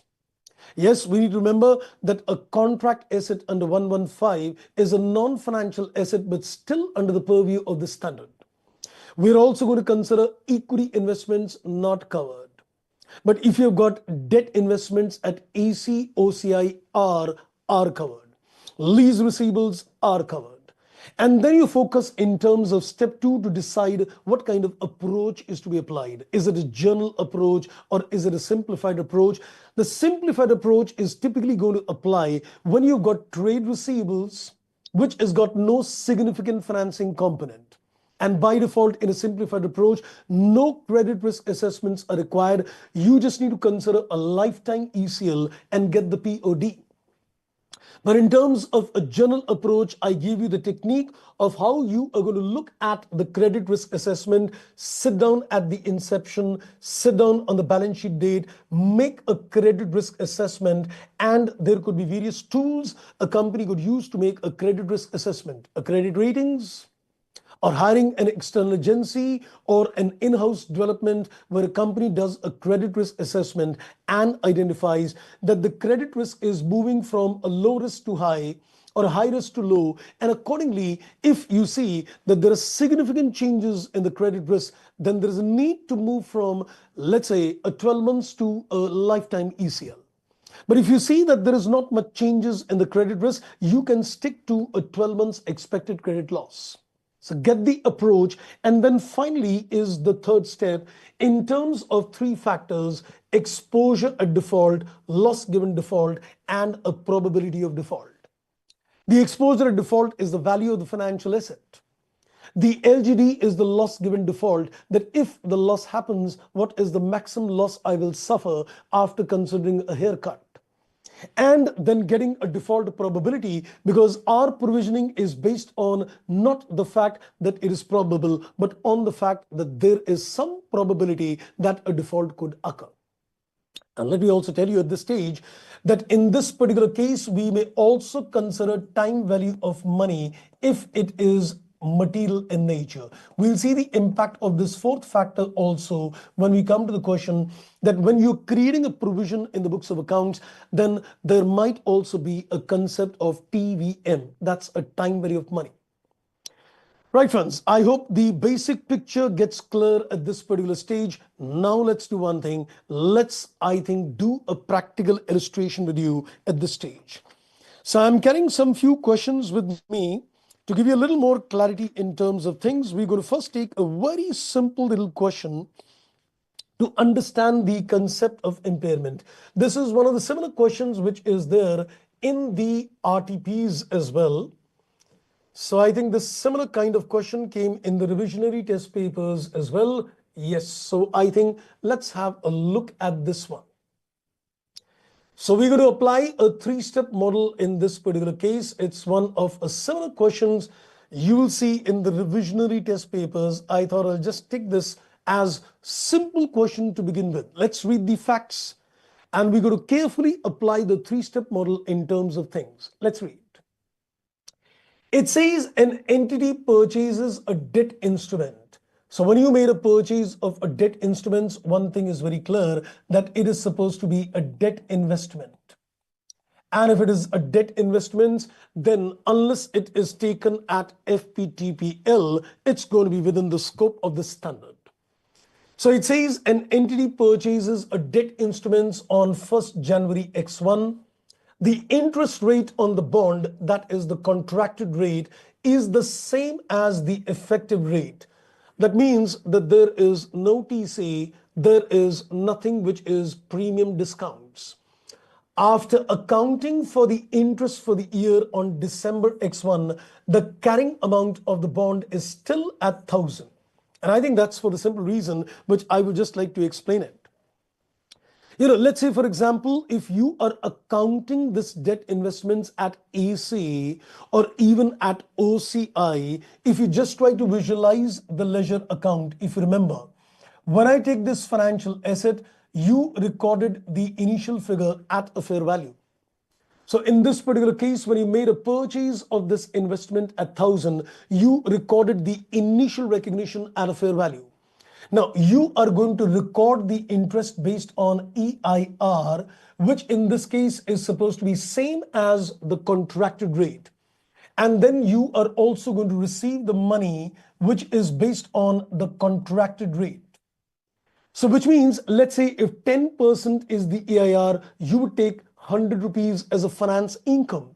And then you will receive 100 rupees as the money as well. Since the EIR and the contracted rate is equal, you land up taking a balancing figure in this ledger, which is still going to be 1,000.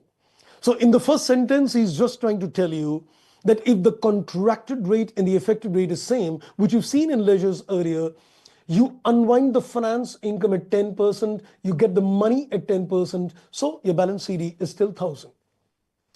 Then he says at the reporting date, that is on December X1, the fair value of the instrument is fallen down to 950. There has not been a significant increase in the credit risk since the inception. I think that tells me that if there is no significant change in the credit risk, that means I can stick to a 12 months expected credit loss. And then it says, so the expected credit losses should be measured at a 12 months ECL calculated at 30. He's already given you the calculations of the ECL provisioning as well. Now, in this particular case, it is not given that this debt investment is accounted at AC or OCI. I am taking a presumption to explain the inputs to you that let's say this is a case of FPT OCI. So let's watch this carefully. So I am taking an assumption. It is assumed that you are accounting for this debt investments at FPT OCI. And since it is a debt investment, it is always R. Even if you take it as AC, then also you'll get a provision, but that's going to be simple. I'll tell you if it is AC, what happens. Now, watch this very carefully. Let's go to the step number 1 and see are we within the scope of this index or not. It is supposed to be a debt investments, and this debt investments is measured at FVT OCIR. Therefore, it is definitely within the scope of this standard. That's one. Secondly, we go to the step number 2 and we decide which approach are we applying in this particular case. It is not a case of a trade receivable. So if it is not a case of a trade receivable, a default approach, which is supposed to be a general approach, is going to be applied. And as it is quite indicative. When they made a credit risk assessment, the credit risk assessment is done only when you apply a general approach. So the inputs in the question regarding the significant changes have taken place or not is indicative of a general approach. And based on the general approach, they've reached a conclusion that we are applying a 12 months ECL in this particular case. Then I go to the step number 3 and I need to decide the provision to be created for the ECL, and he's already given me the fair value expected provision is supposed to be 30. The figure is already given in the question. I don't need to make any calculations in this case. Now, having identified that there is a provision of 30, now let's see what are we going to do. Now watch this carefully. Your value at initial measurement was 1000 and the fair value at the end of the year is 950, which means there is a fair value change of 50. Ideally, I would have taken this entire 50 in the other comprehensive income if this is FPD OCI. But since there is an impairment loss to the extent of 30, you need to park out of 50, 30 in the P&L and the 20 will enter in the other comprehensive income.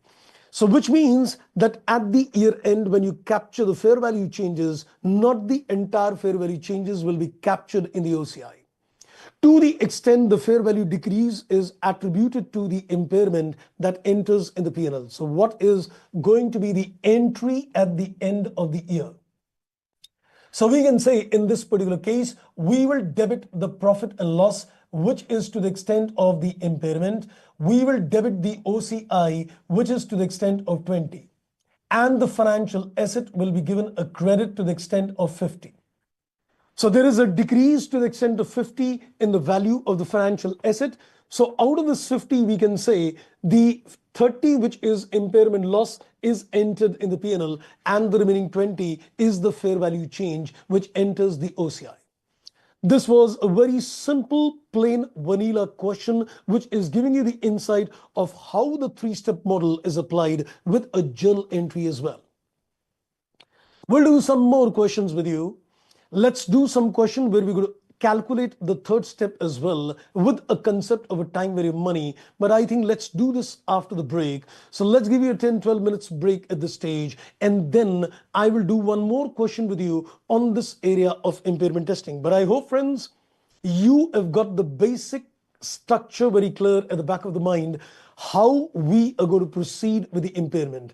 I'm yet to give you also the inputs in terms of implications which will trigger if there is, let's say, a lifetime ECL. Would the interest income be taken on the gross carrying amount or on the net carrying amount? We'll talk of these issues also after the break. That's right, journal approach applied. That's wonderful indeed. So I think let's give you a break, friends, at this stage. I'll join you in 10 to 12 minutes time. Enjoy your break, relax your minds.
Welcome back, friends.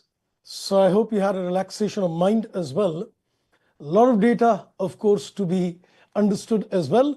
So now let's do a little comprehensive question in terms of impairment calculations, where we also going to see a little inputs on time value of money as well. So let's take you to a small little question at this stage. I have carried a small little further question for clarity. I guess let's have a look at this. So we're going to see the calculations in this particular case. I hope that is clearly visible indeed. So let me, I think, read that question to you, and let's see how we are going to tackle this particular input. Now, in this particular case, we are given, it says on 1st January, Napa purchased a bond for 1 million. So there is a purchase of bond. When I look at a bond, something which comes to my mind is it should be a debt investment per se. So what is coming to the mind is that it would be a case of a debt investments.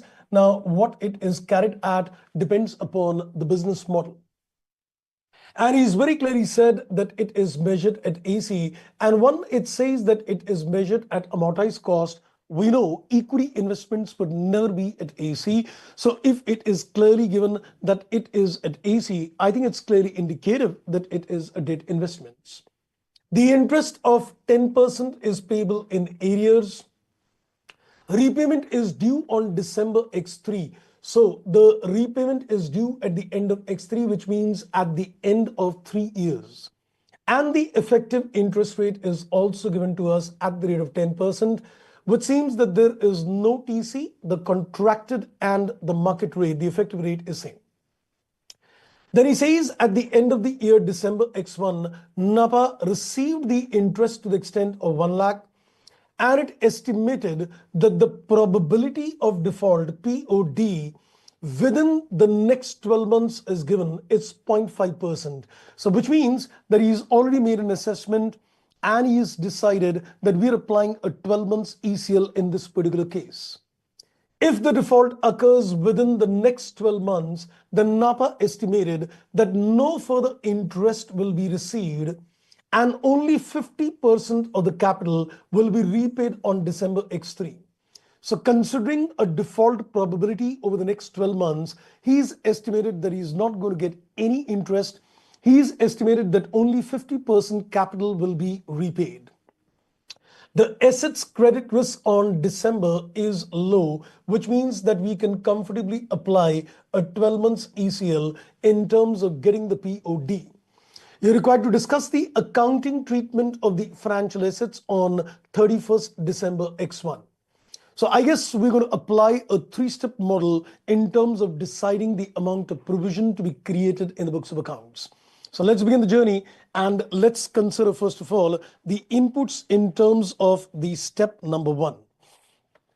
So as we have just read in this particular case, it is supposed to be a debt investments. So I think I'll put it out here. If I look at the scope of the standard, it is undoubtedly a debt investments, which is clearly given is measured at amortized cost. So it is undoubtedly within the scope of this standard. Then I go to the step number 2 and I decide the approach to be applied. And in this particular case, once we are given that this is a debt investments, it's not a case of a trade receivable. Of course, a journal approach would apply. He's also done the credit risk assessment, which is typical to the journal approach, not to a simplified approach. So in this case, a journal approach is applied and it is very clearly given that the credit risk is less. So they've decided a 12 months ECL in this case. That data is very clear. Then the only thing what we need to do in terms of step 3 is create a provision, which is going to be based on EAD, LGD, as well as the probability of default. The default probability of 0.5% is point blank given in the question. Now, what do we need to do in this particular case? We need to get the exposure at default. In this case, I am not given that there is any kind of security. So I think if I want to calculate the EAD, I could just simply calculate the amount of money which I am not going to get. He's very clearly told me that if the default occurs in the next 12 months, you are not going to get any interest and you will get only 50% of the capital money, which means I will not get the interest for the second year X2, I'll not get the interest for the third year X3, and I'm not going to get 50% money. So I'm interested in calculating what is the amount I will not receive. That is the exposure at default, you can say, into LGD as well.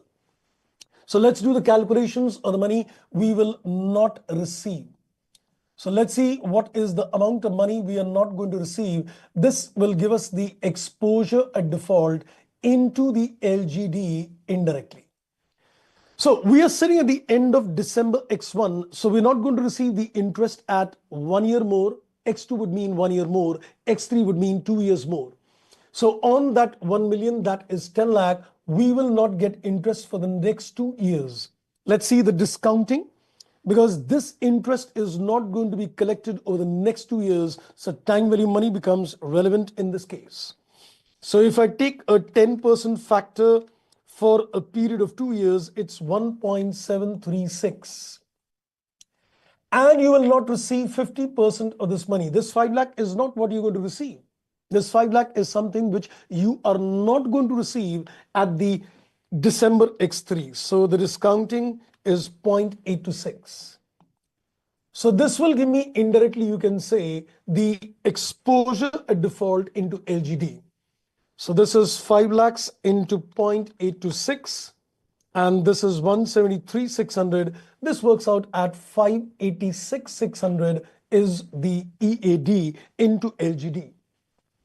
Okay, so we can now take a provision. This is 586,600. This is indirectly the amount of money which is exposed to default, because I've calculated the amount which I am not going to collect. So this is the exposure at default. Security is not given. So this entire is like a loss given default. And the probability is given to me, it's 0.5%. So when you calculate this, this is the amount of provision. So if I calculate the amount of provision, this is going to be 10 lakhs, 586,600 into 0.5%. That comes to, I think, a total of 2933 approximately. Now, at this stage, the question is done, but I want to tell you something more at this particular stage as well, because we also need to understand the accounting implications of this particular calculations on the interest income for the years to come. Now, in this particular case, let me, I think, just add on something. There is some very interesting inputs which are given in the standard. And I would call this as what we call a 3-bucket approach.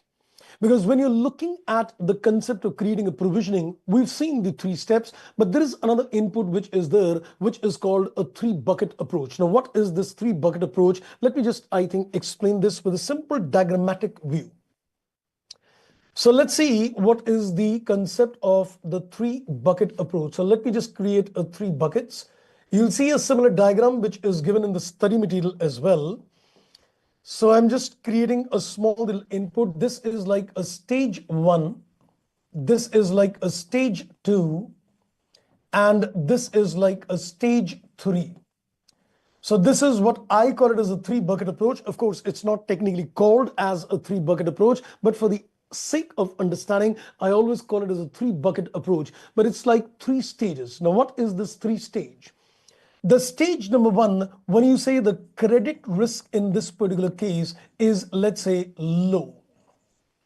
The stage 2, when you say the credit risk in this particular case is, let's say, high. And the stage number 3, when you say that the credit risk in this particular case, you can say this is a case, it is very, very high. The credit risk is very, very high. It is basically a case where you can say it's a case of a loss asset. We may not be able to recover the money.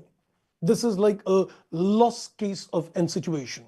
Now, one thing is very clear, that when you are standing at a low credit risk, we know one thing, that at the stage when you are at a low credit risk, we will apply a 12 months ECL. Because when you are saying that the credit risk is less, then in that particular case, we just need to visualize the expected credit loss over the next 12 months. But when you're saying that the credit risk is high, or even if it is very high in nature, in this particular case, we are applying the concept of a lifetime ECL in these cases. So we're going to apply the concept of a lifetime ECL in this particular case. I know what you would be wondering on is, sir, in stage 1, it is a 12 months ECL, but in a stage 2 and 3, it is a lifetime ECL. So what is the difference between the two? Now, the difference between the two is when you've decided that you are in stage number 1 or 2, mind you, if you're in stage number 1 or 2, in this particular case, when you're in stage 1 and 2, the interest income you will record on the financial asset is going to be on the gross carrying amount into the EIR. So when you're going to make a ledger account and you're going to recognize the interest income on the financial asset, you're going to record the interest income of the financial asset based on the gross value. But when you come to a stage number 3, in this particular case, when you are going to recognize the interest income, it will be taken on the net carrying amount into the EIR. So what is the net carrying amount? The net carrying amount is supposed to be the carrying value of the asset minus the provision. Because if you're standing at a stage where the credit risk is very high, and you know that there is going to be a definitely no recovery on that amount, in this particular case, you need to consider the gross carrying amount of the asset minus the provision which you've created for the expected credit loss. And the interest income in this stage is going to be taken on the net figure. So which means once the company is decided that there is going to be a 12 months or a lifetime ECL, you also need to zero down which stage are you in. Of course, if you're in a 12 months ECL, your stage 1 is there and the interest income is on the gross figure. That means I will take the interest accrual on the figure without taking a provision. But the moment you fall under a lifetime ECL, you need to see that is it a case of an asset where it is practically a loss asset? In those particular cases, there is no point of recognizing an interest income on that provision amount. So you're going to get the net carrying amount, and after that, you're going to take the amount of interest. So let me just go back to the question. In this particular case, we are very clearly given that in this case, the risk is low. So if the risk is low, which means what? That I am under a stage 1. If I am under stage 1, and as it is, I'm under a 12 months ECL stage 1. So this also means that going forward, when you're going to record the interest, you are going to record the interest on the gross carrying amount itself. So let's say, for example, in a question you are given that there is going to be a 12 months lifetime ECL, and he tells you that in this case there is a huge level of deterioration which has taken place on the financial asset. The interest income is going to be taken on the net figure. That was the implication. So you would be thinking that's all which is there in terms of ECL. No, there is one more small little inputs as well. You know, this is, we can say, is like a special kind of, you can say, not an exemption, but this is a special kind of a treatment which is allowed in terms of trade receivable. Now, we've already seen that in terms of a trade receivable, without any significant financing components, you can apply the concept of a lifetime ECL, where you need to apply a simplified approach. But apart from the simplified approach, there is another input also, which is called a matrix approach. So what I'm going to now give you is the special kind of treatment which is allowed in terms of trade receivable, that is called a matrix approach. Even in the study material, there is a particular question where a matrix approach is being applied on a trade receivable. I'm also carrying absolutely a similar kind of question to give you a little more clarity on the concept of a matrix approach. So you can try the similar question which is there in the study material as well. So that will give you a little extra practice. So I thought I'll just add something to you, and then you can practice a similar question in the study mat as well. So let's, I think, have a look now in terms of the data which is given out here. Okay, so in this case, the inputs are very simple and straight indeed. There is nothing which is complicated in this case. Let's, I think, read the inputs to you. It says Jane's trade receivables are short-term and do not contain a significant financing component. So I think one thing is very clear. The question, the answer is very simple, but the idea is to give you some more theoretical knowledge on the concept of ECL model as well. So it says Jane's trade receivables are short-term and do not contain a significant financing component. So the moment you see this, you are very clear on the position that I am in a position to use a simplified approach. And when I am going to consider a simplified approach, I am also going to consider the concept of a lifetime ECL as well. The moment you say it is a simplified approach, because the debtors do not contain a significant financing component, we are applying a lifetime ECL as well. Now it says using a historical observed default rates. Now watch the language carefully. You know, a couple of minutes back, I was telling you that when you're creating a provision for an ECL, it involves two things. It involves looking at the historical rates. It also involves looking at a forward rates as well. Because the idea is not to look into the incurred loss, but the idea is to look into what is the expected loss in this particular case. So it says using the historical observed default rates updated for changes in the forward-looking estimate, Jane estimates the following default rates for its trade receivable. So what the company did, they first of all evaluated the past data. While evaluating the past data, they could gather what is the default rate that is called historically observed, because you can observe that. It is something which has already happened. It is historical in nature. And then the company needs to go in for updation by doing a forward-looking estimations and trying to evaluate, looking at the macro micro factors that what is expected to occur. So is there need to increase or decrease the historically observed rates or not? And we get what is called a default rate. So they've achieved the default rate. So we are given these default rates. And if you notice, the best part in this particular case is we are given the inputs according to this area.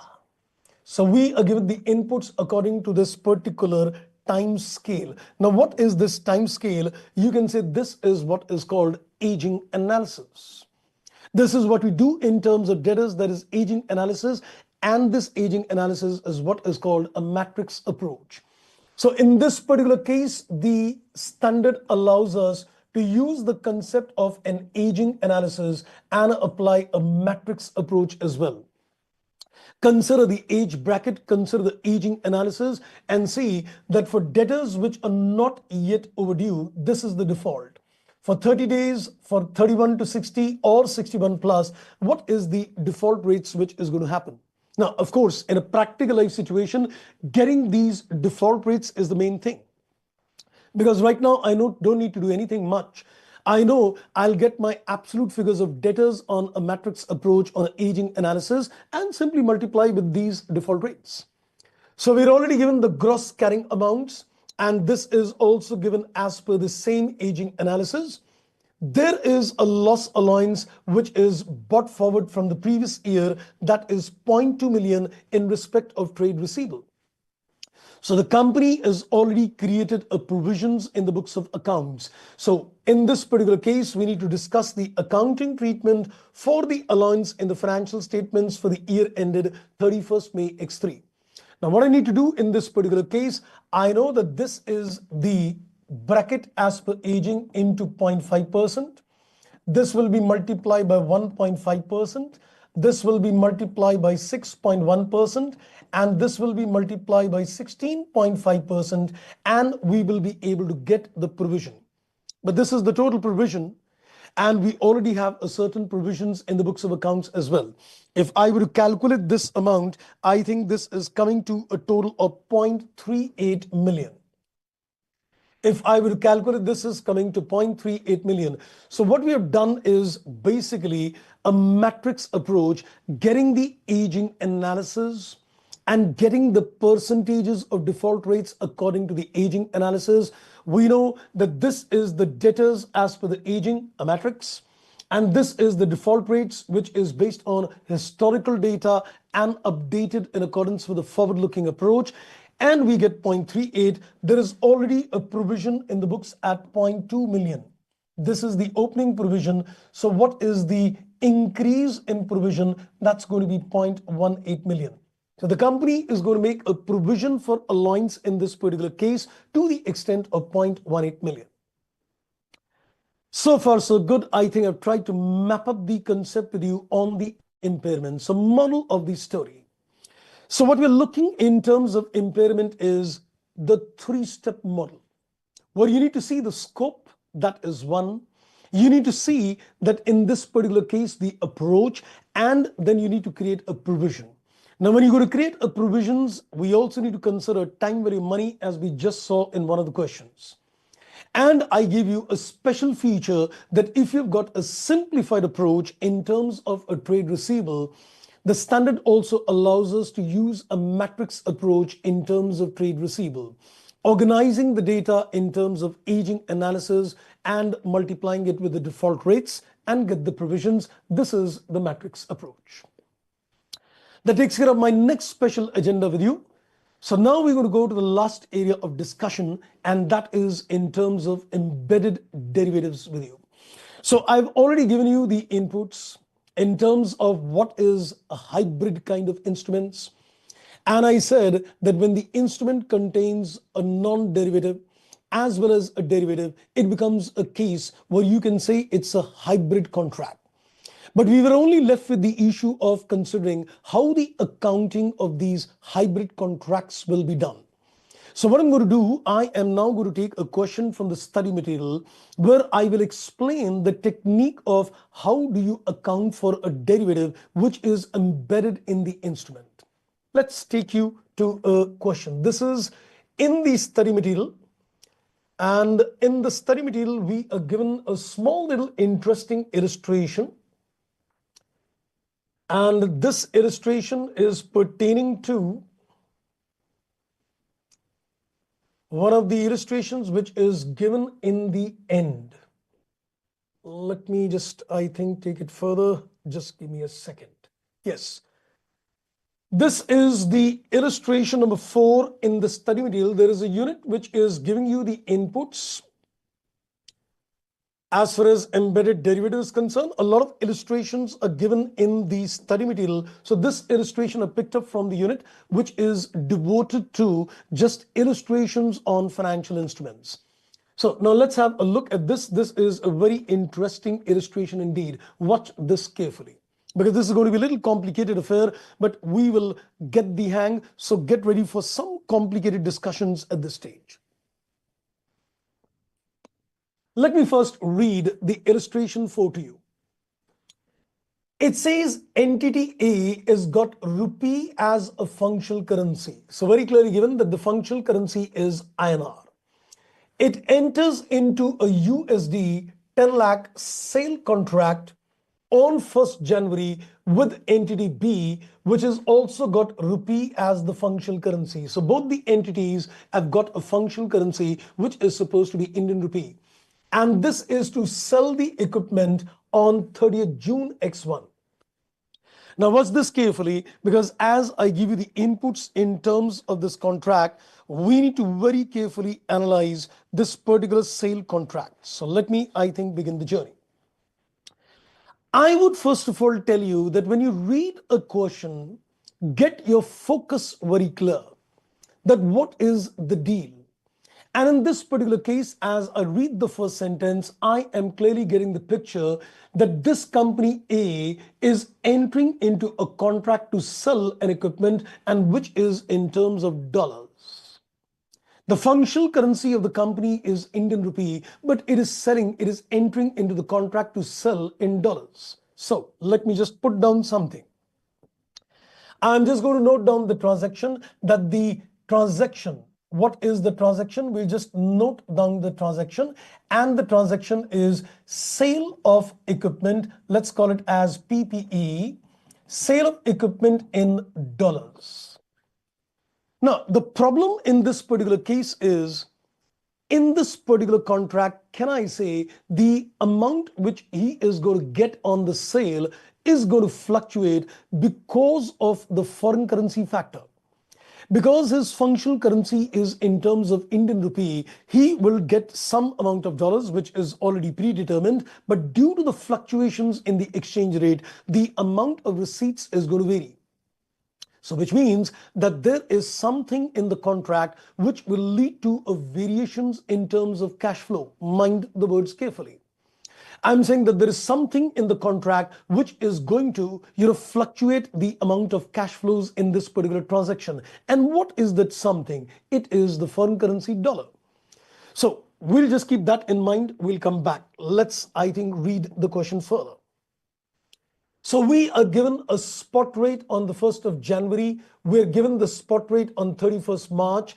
And we're also given a 3 months forward rate on 31st March. And we're also given a 6 months forward rate on 1st January. Now, there are 3 focus dates. The focus date number 1 is on 1st January, you entered into the contract. Then on 31st March is the balance sheet date, and we've entered into, there is a forward contract which is given to on 30th June. So there are 3 focus dates: 1st January, 31st March, and 30th June. And we're also given a spot rate on 30th June X1 as well. Assume that this contract has got an embedded derivative that is not closely related and requires a separation. Now, the concept of segregating the embedded derivative is dependent upon certain factors. And in this particular case, we're already stated that there is an ED, so it is a hybrid contract, and it says it is not closely related, because if the let me just use some technical jargons as well. I would say when you look at a hybrid contract, you can say there are 2 elements of the hybrid contract. One is what is called a host contract, which should be a non-derivative, and one is supposed to be an embedded derivative, which is a pure derivative contract. So when you say that there is a hybrid contract, there are 2 elements of the hybrid contract: the host, and the other element is called embedded derivative. That is the derivative. So in this particular case, we can say the need is to segregate the hybrid contract in terms of host, which is non-derivative, and in terms of derivative. But the art is, how would you segregate that? He's very clearly made a mention that you have got an ED and it requires a separation as well. Please provide detailed journal entries in the books of A for accounting of such ED until the sale is actually made. Now, let me first of all tell you something at this particular stage. Has the company entered into any forward contract? No. You heard me correct. Has the company entered into any forward contract? So, but we are, sir, given details on a forward contract. No, we are not given any details of entering. See the language again. It says entity A has entered into a sale contract, and then he gives you the detail. We are not given that the company has entered into any kind of forward contract. So we are going to assume a dummy kind of transactions to do the accounting. Now watch this. What you need to do is you need to first of all, write down the original transaction. After writing the original transaction, we are going to learn the art of splitting these transactions so that we can get the host and we can get the ED. Now let's see the art of splitting this in this case. So once you write down the transaction, we are going to split this in terms of the host, which is non-derivative, and in terms of the derivative as well. Now, what do you need to do? You need to identify the factor due to which the cash flows are going to vary. And in this particular case, we know that the functional currency is Indian rupee. So the factor due to which the cash flows will vary is simply because of the foreign currency. So how about a contract that if you say that you have entered into the contract to sell a PPP in terms of Indian rupee? Would that fluctuations in the cash flows disappear if it is a sale contract in Indian rupee? Yes. So we will split the transaction and write down that there is a sale of PPE, which is in terms of INR, that is Indian rupee. But the problem is that you are saying that I will sell the equipment and I will get Indian rupee, but I'm not going to get Indian rupee, I'm going to get dollars. So in this particular case, what you have done by writing this transaction in this manner, you have created a notional receipt. Don't worry, I'll repeat the process again. But let me first finish, then I'll put the process again. I know it's technical. So when you are recording this particular transaction, you need to split the transaction in such a way that the factor which leads to the fluctuation in the transaction is sidelined.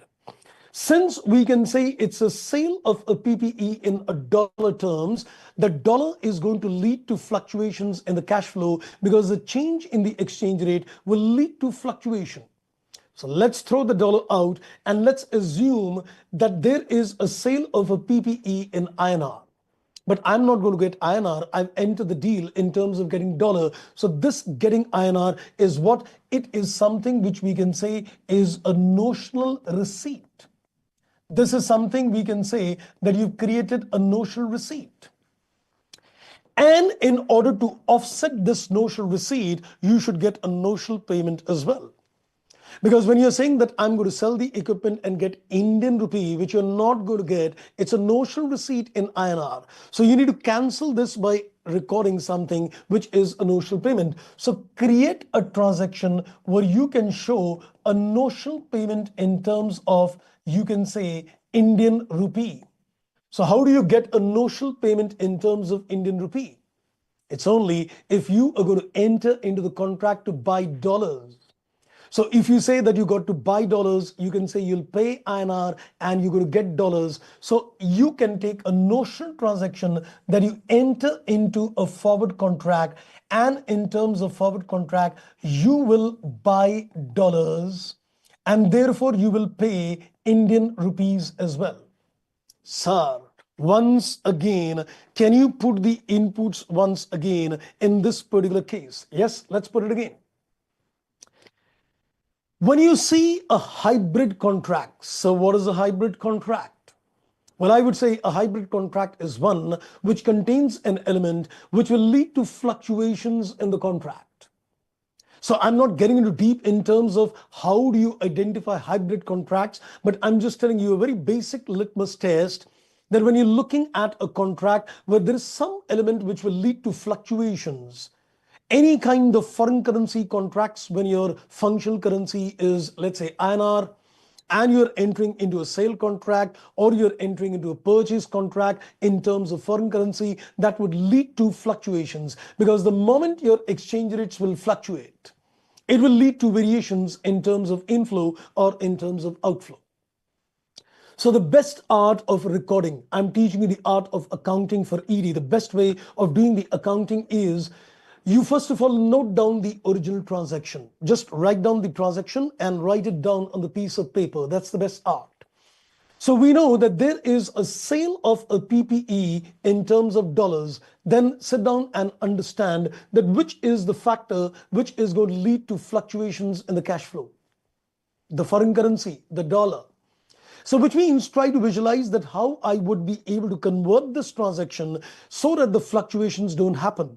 So I will say, let's consider that there is a sale of a PPE in Indian rupee instead of dollar. Now, I am not going to get Indian rupee. I am basically going to get dollars, but we are creating a notional receipt that let's assume that if the equipment is sold in INR, so you are basically creating a notional receipt in terms of INR. In order to do the accounting, when you create a notional receipt in INR, to cancel, you need to create a notional payment in terms of INR, so that the notional receipt and the notional payment cancel each other. So what are you going to do once you write down the transaction and say that there is a notional receipt? Think of a transaction where a notional payment would arise. And a notional payment in INR would arise that if I were to enter into a forward contract, let's say to buy dollars, I'll pay the INR and buy the dollars. So the company is going to enter into a forward contract. I did not enter into any forward contract as such. I did not enter into any forward contract as such. This is assumption that if you've entered into a forward contract, how the things will look like. Now we are going to consider these two transactions and we are going to pass entries recording the transaction. Let's now begin. Let's come back to the agenda and let's see the accounting. Now, as far as the embedded derivative is concerned, the fair value of the embedded derivative at the time of entering the contract is nil, because when you're looking at the forward contract, we've seen earlier as well, the fair value of all the forward contracts, the fair value is always nil at time zero. So in terms of the ED, no entries will be done. So now we are looking at the entries on the balance sheet date. 31st March is supposed to be a balance sheet date. So let's see what entries will be done on the balance sheet date in this particular case. Now what I need to do in this particular case, compare the exchange rate. The company, assuming, is entered into a forward contract at the rate of 55. And you need to compare this with the rate which is prevailing for a forward contract for the remaining time of maturity. You entered into the contract on 1st January, ending on 30th June. When you go to the balance sheet date, see that if you would have entered into the forward contract for the remaining term, 3 months of maturity, what would have been the rate? So this is a 6 months forward rate, 55, and this is a 3 months forward rate, 45. So basically what you need to do, this is 1st March, in between you've got 31st March, and you've got the maturity, that is 30th June. In order to get the fair valuation, what you need to do in this particular case, when you're sitting on the balance sheet date, you will say, okay, I entered into the contract for a period of 6 months. Now, if I enter into the contract for the same maturity, then what is the forward rate? You entered into the forward rate maturing on 30th June, sitting on 31st March. If you enter into a forward rate maturing on the same date, what is the forward rate? Compare the two. So you compare 55 and 45, and in this particular case, we are getting the changes in the fair value, which is supposed to be 55 versus 45.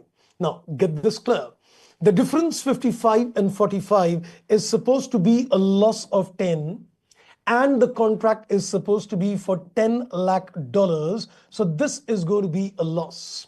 So if this is going to be a loss, let's also see the journal entry correspondingly, which we are going to pass at this stage. For the same transaction, let's see the journal entry done on 31st March. Now we are calculating the fair value of the derivative contract, and it is always accounted at FVTPL. Since it is accounted at a fair value through P&L, so the fair value changes of 10 lakh, 10 lakhs, or I think it was not 10 lakh, it was 100 lakhs. The fair value changes to the extent of 100 lakhs debited to the P&L, and correspondingly a derivative financial liability is created. So the company on the balance sheet date needs to do a squaring of the transaction, and on the squaring of the transaction, you are going to get the gain or loss, and the gain or loss is taken in terms of P&L. So this is the entry on 31st March. Then let's take it further on 30th June. This was on 31st March. Now let's go on 30th June as well. Now on 30th June, what I need to compare, you've already compared 55 to 45. Now on 30th June, you need to compare 45 to 60. So on a time scale, you entered the contract at 55. You entered the contract at 55. On the balance sheet date, it became 45, and the spot rate is 60. So there was a loss to the extent of 10 on the balance sheet date, and there is a gain to the extent of 15 on 30th June. You're going to compare the rates. So you compare 55 to 45. So there was a loss to the extent of 10.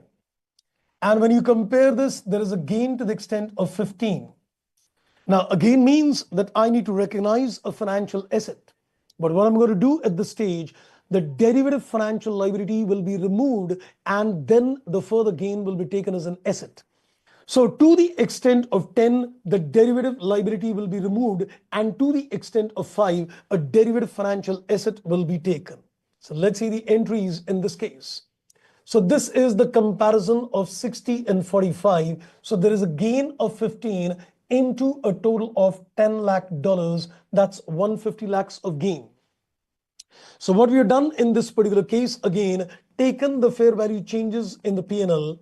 So the profit and loss is recorded as a gain. We've taken the gain in the P&L, but you can clearly see we have removed this financial liability. We have removed this financial liability, and only the difference is recorded as a financial asset derivative in nature. Because on the balance sheet date, you created a derivative FL, then on 30th June, remove that derivative FL and recognize the remaining as a derivative financial asset. And finally now, when you're going to collect your money on account of sale of the equipment, let's see what entries are going to be done in this particular case. So in this particular case, we are now given on 30th June. So you are going to record this as trade receivables and to sales, and this is recorded at the forward rate itself. The sale of the equipment is going to be recorded at a forward rate itself. So we are going to record this at the forward rate. This is that $10 lakh recorded at the forward rate of 55 per dollar. And then finally, there is a last further input which is there in this particular case. I have not entered into any forward contract as such. As I said, this is like a notional forward contract only to do the accounting. We have not entered into any forward contract as such. So what do you do at the end? If you see in all these entry, what is pending in the books of accounts? Your derivative financial asset is pending in the books of accounts. And at this stage, whatever is the derivative FL or whatever is the derivative FA, that is going to be adjusted to the figure as far as trade receivable is concerned. So in this particular case, the derivative financial asset is derecognized and the amount is adjusted against the trade receivable. Sir, can you please tell us some kind of a summary? We just very technical to get this inputs. I think let me summarize the inputs to you. Watch this carefully now. Watch this very carefully now. Let me just compare the position in terms of ICAI and let me compare the position in terms of Ind AS 109 so that you can understand the transaction better, that why does Ind AS 109 require you to segregate this ED and what is a good point in terms of segregating this embedded derivative. So let me explain that inputs to you. So I'll just, I think, make a little walkthrough in terms of the kind of accounting which would have been applied had we been in case of ICAI, and I want to look at the comparatives in terms of Ind AS. So watch this comparison carefully. Let's consider the two situations in contrast. Let's consider the two situations in terms of contrast to get the picture clear. Let's say this is the ICAI and let's say this is the Ind AS treatment we are doing. So let's say in ICAI we said that we're going to make a sale of PPE, and the sale of PPE is going to be made at, let's say, $10 lakh. And this particular transaction is going to happen at what rate? If you look at the transaction, we entered into the transaction and on 30th June, you can see that the spot rate is 60 on 30th June. So we can see on 30th June, the spot rate is supposed to be 60. So watch this carefully, you'll get a clarity of thoughts in terms of accounting. Now imagine in ICAI, I never entered into a forward contract. I just entered into a sale transaction to be executed on 30th June. So in this particular case, when 30th June comes, what is the entry I'm going to do?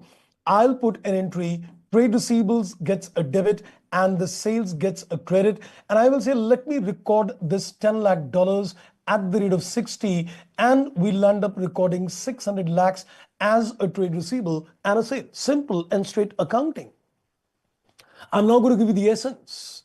So in terms of the ICAI, life was simple. No forward contract means life is simple. So in this particular case, on 30th June, you record your trade receivable and you record your sales as well. And you land up recording your trade receivable and sales as 600. Now let's see, in terms of Ind AS 109, what is happening? We suddenly said, no.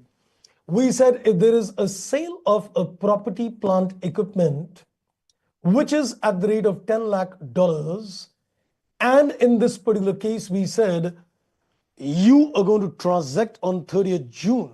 You entered into the deal and you're going to transact at a later date, which means the fluctuations in the exchange rate will lead to increased or decreased sale. Mind this carefully. I said when you enter into the transaction today, so on 30th June, because of the change in the exchange rate, your sales will either go up or the sales will go down. I will not allow this to happen. I will not allow this to happen. So what we did, we said, let's consider the transaction that you are going to sell the PPE, let's say at Indian rupees itself.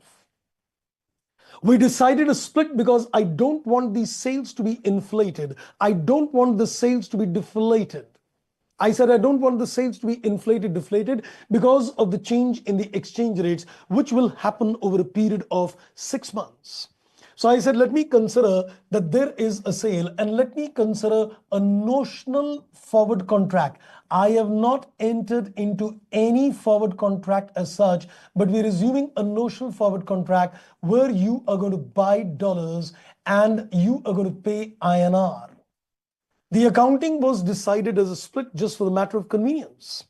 We decided that in this case, you are going to notionally receive INR, so you're going to notionally pay INR as well. So if you look at the transactions which we did, we said on the 1st of January, the fair value of this contract is nil, so no entries were done. Then we said on 31st March, there was a loss, so we put the entry P&L account debit and financial liability was given a credit. And I guess if I recall the figures, the entry which was done was to the extent of 100 lakhs. So this entry was done at 100 lakhs. It was a pure notional entry done on the balance sheet date. Then we said on 30th June, then there is again a change. So the derivative financial asset gets a debit, the financial liability gets derecognized, and the profit and loss takes a credit as well. And this entry which we did was to the extent of 50 and 100 lakhs. So the financial asset was created at 50 lakhs, the financial liability debited at 100, and the P&L got a credit of 150 lakhs. This is what we did in terms of the derivative accounting over 6 months. Now, what did we do further in terms of the accounting? On 30th June, we said, let's put the entry trade receivable gets a debit and the sale gets a credit. And this is recorded at a forward rate, which was 55. So we entered this transaction at 550 lakhs. Now compare this now. Your trade receivables and sales is recorded at 600 under ICAI, but your trade receivables and sale is got recorded at 550 lakhs. Now watch this. If you get this, it clicks in a second. Now, in this particular case, the financial liability is gone. The financial liability is gone. So what is the net impact of this entry? Let's see the net impact of these entry without looking at the dates. Without looking at the dates, let's see what is the net impact of these entry. If you see the net impact of this entry, P&L is getting a credit of 50. Profit and loss is getting a credit of 50 lakhs. And your financial asset is getting a debit to the extent of 50 lakhs. This is, you can say, the net impact of these entry. By doing this accounting, you've created a credit in the P&L of 50 over 6 months, and you've got a financial asset of 50 lakhs in 6 months. Now, what did we do in this case? We said that financial asset needs to be derecognized. So we put the entry trade receivable debit, financial asset credit, and you put another entry. Now it's time to watch the impact in terms of things. Now see the impact in terms of things.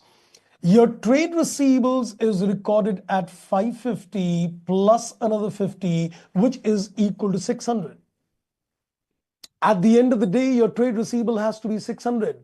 The money you're going to receive from the customer, of course, is 600, because that is supposed to be at the spot rate. If that is at the spot rate, then of course you are going to definitely record your trade receivables at a spot rate. But what happened? The amount of sales was recorded at 550, and the amount of, you can say, profit and loss, the financial asset, the profit and loss got a credit of 50. Sales got reduced by 50 lakhs and 50 lakhs got recorded separately in the P&L as other income. In IGAP, you recorded a sale at a total of 600 lakh. The 50 lakhs increase in sale is not because of sale, but it is because of entering into a foreign currency transaction. Why would I allow the company to inflate the sales just because they've entered into a foreign currency contract? So the net resultant is, if you compare the treatment in terms of IGAP and in terms of Ind AS, in terms of IGAP, you land up recording the full amount as a trade receivable and a sale. But in terms of Ind AS, you land up recording the full amount at a spot rate for a trade receivable, but your sales gets recorded at the forward rate, which you knew on 1st January. And the change in the exchange rate, which is 50 lakhs, gets recorded as a separate P&L income. So basically the idea was not to allow you the inflations of sale, but to allow you only recording of a trade receivable at spot and recording the amount of sales at the, you can say, forward rate, and the excess exchange gain is taken in the P&L. I hope this comparative position gives a little more broader idea in terms of things. Right, friends, I know this has been very technical indeed. I already told you, the last 2-3 sessions on special issues is going to be very technical indeed. But the idea is once you revise, you get a good hang of terms of things.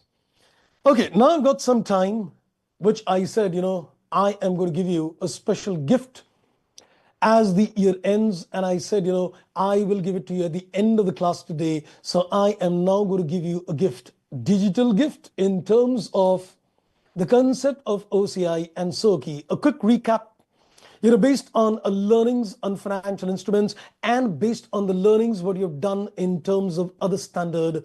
Watch this. Do let me know at the end, was this helpful or not? Should be. So I am now going to give you a little summary. My standard effectively is over. I am done with financial instruments. Now, but I think the flavor, unless you put the icing on the cake, it doesn't, turn out to be good. So I'm doing the icing of the cake with a gift to you at the year end. Now, let's watch this. My focus is now in terms of SOKI. Watch this very carefully. The next 10-15 minutes is going to be very crucial indeed. So please watch this very carefully. You'll get the entire picture very clear. Because this is now going to also be the essence in terms of the Ind AS accounting. You're going to see practically how the essence of the Ind AS applies. Now watch this carefully, friends. I am looking at SOKI, Statement of Changes in Equity. I have already given you earlier as well that the SOKI is comprising of 3 tabs, tab number 1, tab number 2, as well as a tab number 3. So let's, I think, first of all, understand that what is the tab 1, 2, and 3, what we have gone through in this particular standard. Your tab number 1 is nothing, but it is supposed to be the equity component. It is supposed to be the equity component of CFI. So we've already seen that in terms of Index 32, that this equity component of CFI gets segregated when you apply the concept of Index 32. This is how the tab gets created. In terms of the tab number 2, it is called a reserve and surplus, and it has got various elements as well. The reserve and surplus has got various elements as well. Typically, if you ask me, it is security premium, it is capital reserve, and I would say retained earnings. Typically, I would say it is a share premium, it is a capital reserve, and it is supposed to be a retained earnings. And if you look at the tab number 3, it is supposed to be other comprehensive income. And in terms of the other comprehensive income, there are a plethora of standards which leads to the creation of OCI. Today, I want to look at all those standards which creates an OCI. So I think your journey must have started in terms of Ind AS 16 and in terms of Ind AS 38 when you create a revaluation surplus on account of revaluation model. And then you would have also gone through and seen the concept of Ind AS 19 as well. And in terms of Ind AS 19, you land up creating what is called an actuarial gain or loss. What is called an actuarial gain or loss. But the interesting part is that in terms of Ind AS 19, when you get the actuarial gain or loss, this is not taken to the tab number 3, but this is taken to the tab number 2. This is an exception as per the Ind AS. That you are considering the actuarial gain losses, and that is taken in the tab 2 and it is merged with the retained earnings or disclosed separately as per the MCA amendment. So though it is a creation of OCI but doesn't enter the tab 3, it enters the tab number 2. Then moving forward, you would have also seen the inputs in terms of Ind AS 21, where you saw the concept of FCTR, foreign currency translation reserve. So foreign currency translation reserve, which gets created on account of Ind AS 21. And let me also tell you, this is a case of no recycling. And this is a case of, you can say no recycling. And this is a case of recycling. And you know that when you say that it is a case of no recycling, that means it gets transferred directly to retained earnings. It will get transferred directly to retained earnings once the asset is derecognized. And when you say that it is supposed to be R, that is recycling in nature, then it gets transferred to the retained earnings indirectly by routing through the profit and loss. The accumulated balances are put in the P&L and then it enters the RE. So you need to be very clear in terms of which particular component is R and R is indirectly routed in RE, routed through P&L, which we did in very first class as well. And in terms of NR, it is a direct transfer. And then we saw in terms of Ind AS 109. Then we saw in terms of Ind AS 109 a couple of inputs in this particular case. We saw a couple of inputs in this particular case. And we saw that in terms of Ind AS 109, we saw the concept of debt investments OCIR. We saw equity investments, that is supposed to be OCI NR, and we saw cash flow hedge reserve as well. So we saw 3 items in terms of 109. One is a case of a debt investments, which is a case of recycling. Then we saw the concept of equity investments, which was a case of no recycling. And we saw the concept of CFHR, cash flow hedge reserve, which is again a concept of recycling. And the interesting part further to understand and analyze in this case is the debt investment, which is a case of R, is again a case of recycling indirect transfer. The equity investments is again a case of a direct transfer. But CFHR you saw today could be a case of one go or a transfer to the asset. So remember, in terms of CFHR, there would be, depending upon the type of item, like inventory, it is one-time transfer. It is one-time transfer to the P&L, or it is adjusted to hedged item itself. So you've already seen that exception today as well, that when you're looking in terms of the cash flow hedge reserve, the amount in the cash flow hedge reserve depends upon the nature of the hedged item. When it was inventory, you put it in the P&L when the inventory was sold. When it was PPE, it was adjusted to the hedged item when the PPE was purchased, and then it gets transferred to the P&L later on in the form of depreciation. So this is the plethora in terms of the other comprehensive income sections. Now coming to the inputs in terms of the tab number 1 as well. In terms of tab number 1, you saw that this money can get transferred to share premium, or this money could get transferred to a capital reserve. You've already seen that in this particular case, when you say that this money, the person says, I want cash. When he says, I want cash on conversion, it becomes a case of capital reserve. When he says, I want shares, it becomes a case of a share premium as well. So we've seen that this money gets transferred to tab 2. So which means tab number 1 is something which is purely temporary in nature. And one fine day it goes in tab number 2. Tab number 3 is also something which is temporary in nature. One fine day it enters also in tab 2. So we can say that tab number 1 is something which is temporary.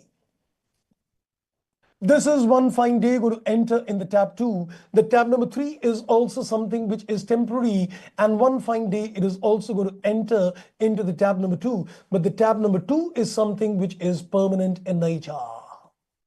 And this is the permanent part of things. So when you're revising things, please keep this very, very important mind map, which is a very practical orientation in terms of things. Because when you do the practical work as well, you're going to see this, of course, in a practical life as well, which will give you a flair in terms of how the movements takes place. So when you revise things, do keep a track in terms of which elements creates an OCI. And you can see that there are not many standards which is creating this OCI concept. It is basically Index 16 and 38, and it is Index 21, and it is Index 109, and it is Index 21. Just 4 standards in a block. This is a case of no recycling, direct transfer. This is already merged with RE, no recycling. This is only when the disposal of the foreign subsidiary takes place. And in this case, you've got combinations of certain inputs with R and certain inputs with NR, etc. Well, so I thought, before the year ends, I must share this inputs to you. I hope, friends, that was quite helpful indeed, because I think this is like the icing on the cake on financial instruments. Unless one is, got a clarity in terms of OCI and the SOKI, you don't really get a hang on financial instruments. All right, friends, so over to you for any questions on your side. I am done with the summary. We're done with the financial instruments as well. So we are going to start in the next session with you, the standard on consolidations, plethora of standards awaiting for you before the new year begins. So we've got a lot of standards relating to business combinations, to consolidations. If you count them, it's Index 103, Index 110, Index 28, Index 111, Index 27. My God. So a lot of standards coming in, but another interesting phase. This is also very important from the exam point of view. Consolidation is also very important indeed. Right, friends. So over to you for any questions on your side. Sir, today's lecture has some new concepts, but you've made that simple for us to understand. We enjoyed the lecture very much. I really like the conceptual New Year gift. Thank you, sir. That's really makes my day. That's so sweet of you. I think, Jenny, that's wonderful indeed. I think that's a New Year gift to me as well. I thought before the new year comes to an end, let's share you some good piece of knowledge. You can actually make it a little better, print it, and put it in your study room as well. So this is going to help you even when you become a qualified CA for practical work. Thank you very much indeed. Wonderful insights. Thanks, Nikhil. Thank you so much indeed for that. Right, friends. So I think that seems to be all in terms of the questions. Yes. Right, friends. So I think time to leave from you now. So I'm going to join you in the next session. Thank you very much. Bye-bye and take care. So the uploaded notes by you are not reflected on the Board of Studies portal, but I've been doing it. I think I'll send the consolidated mail also to the Board of Studies. I'll send all the notes because I've not mailed them across also, though I've uploaded them.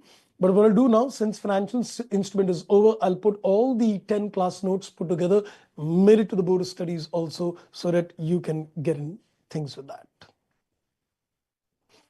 Right, friends. So thank you very much indeed. Bye-bye and take care. Thank you.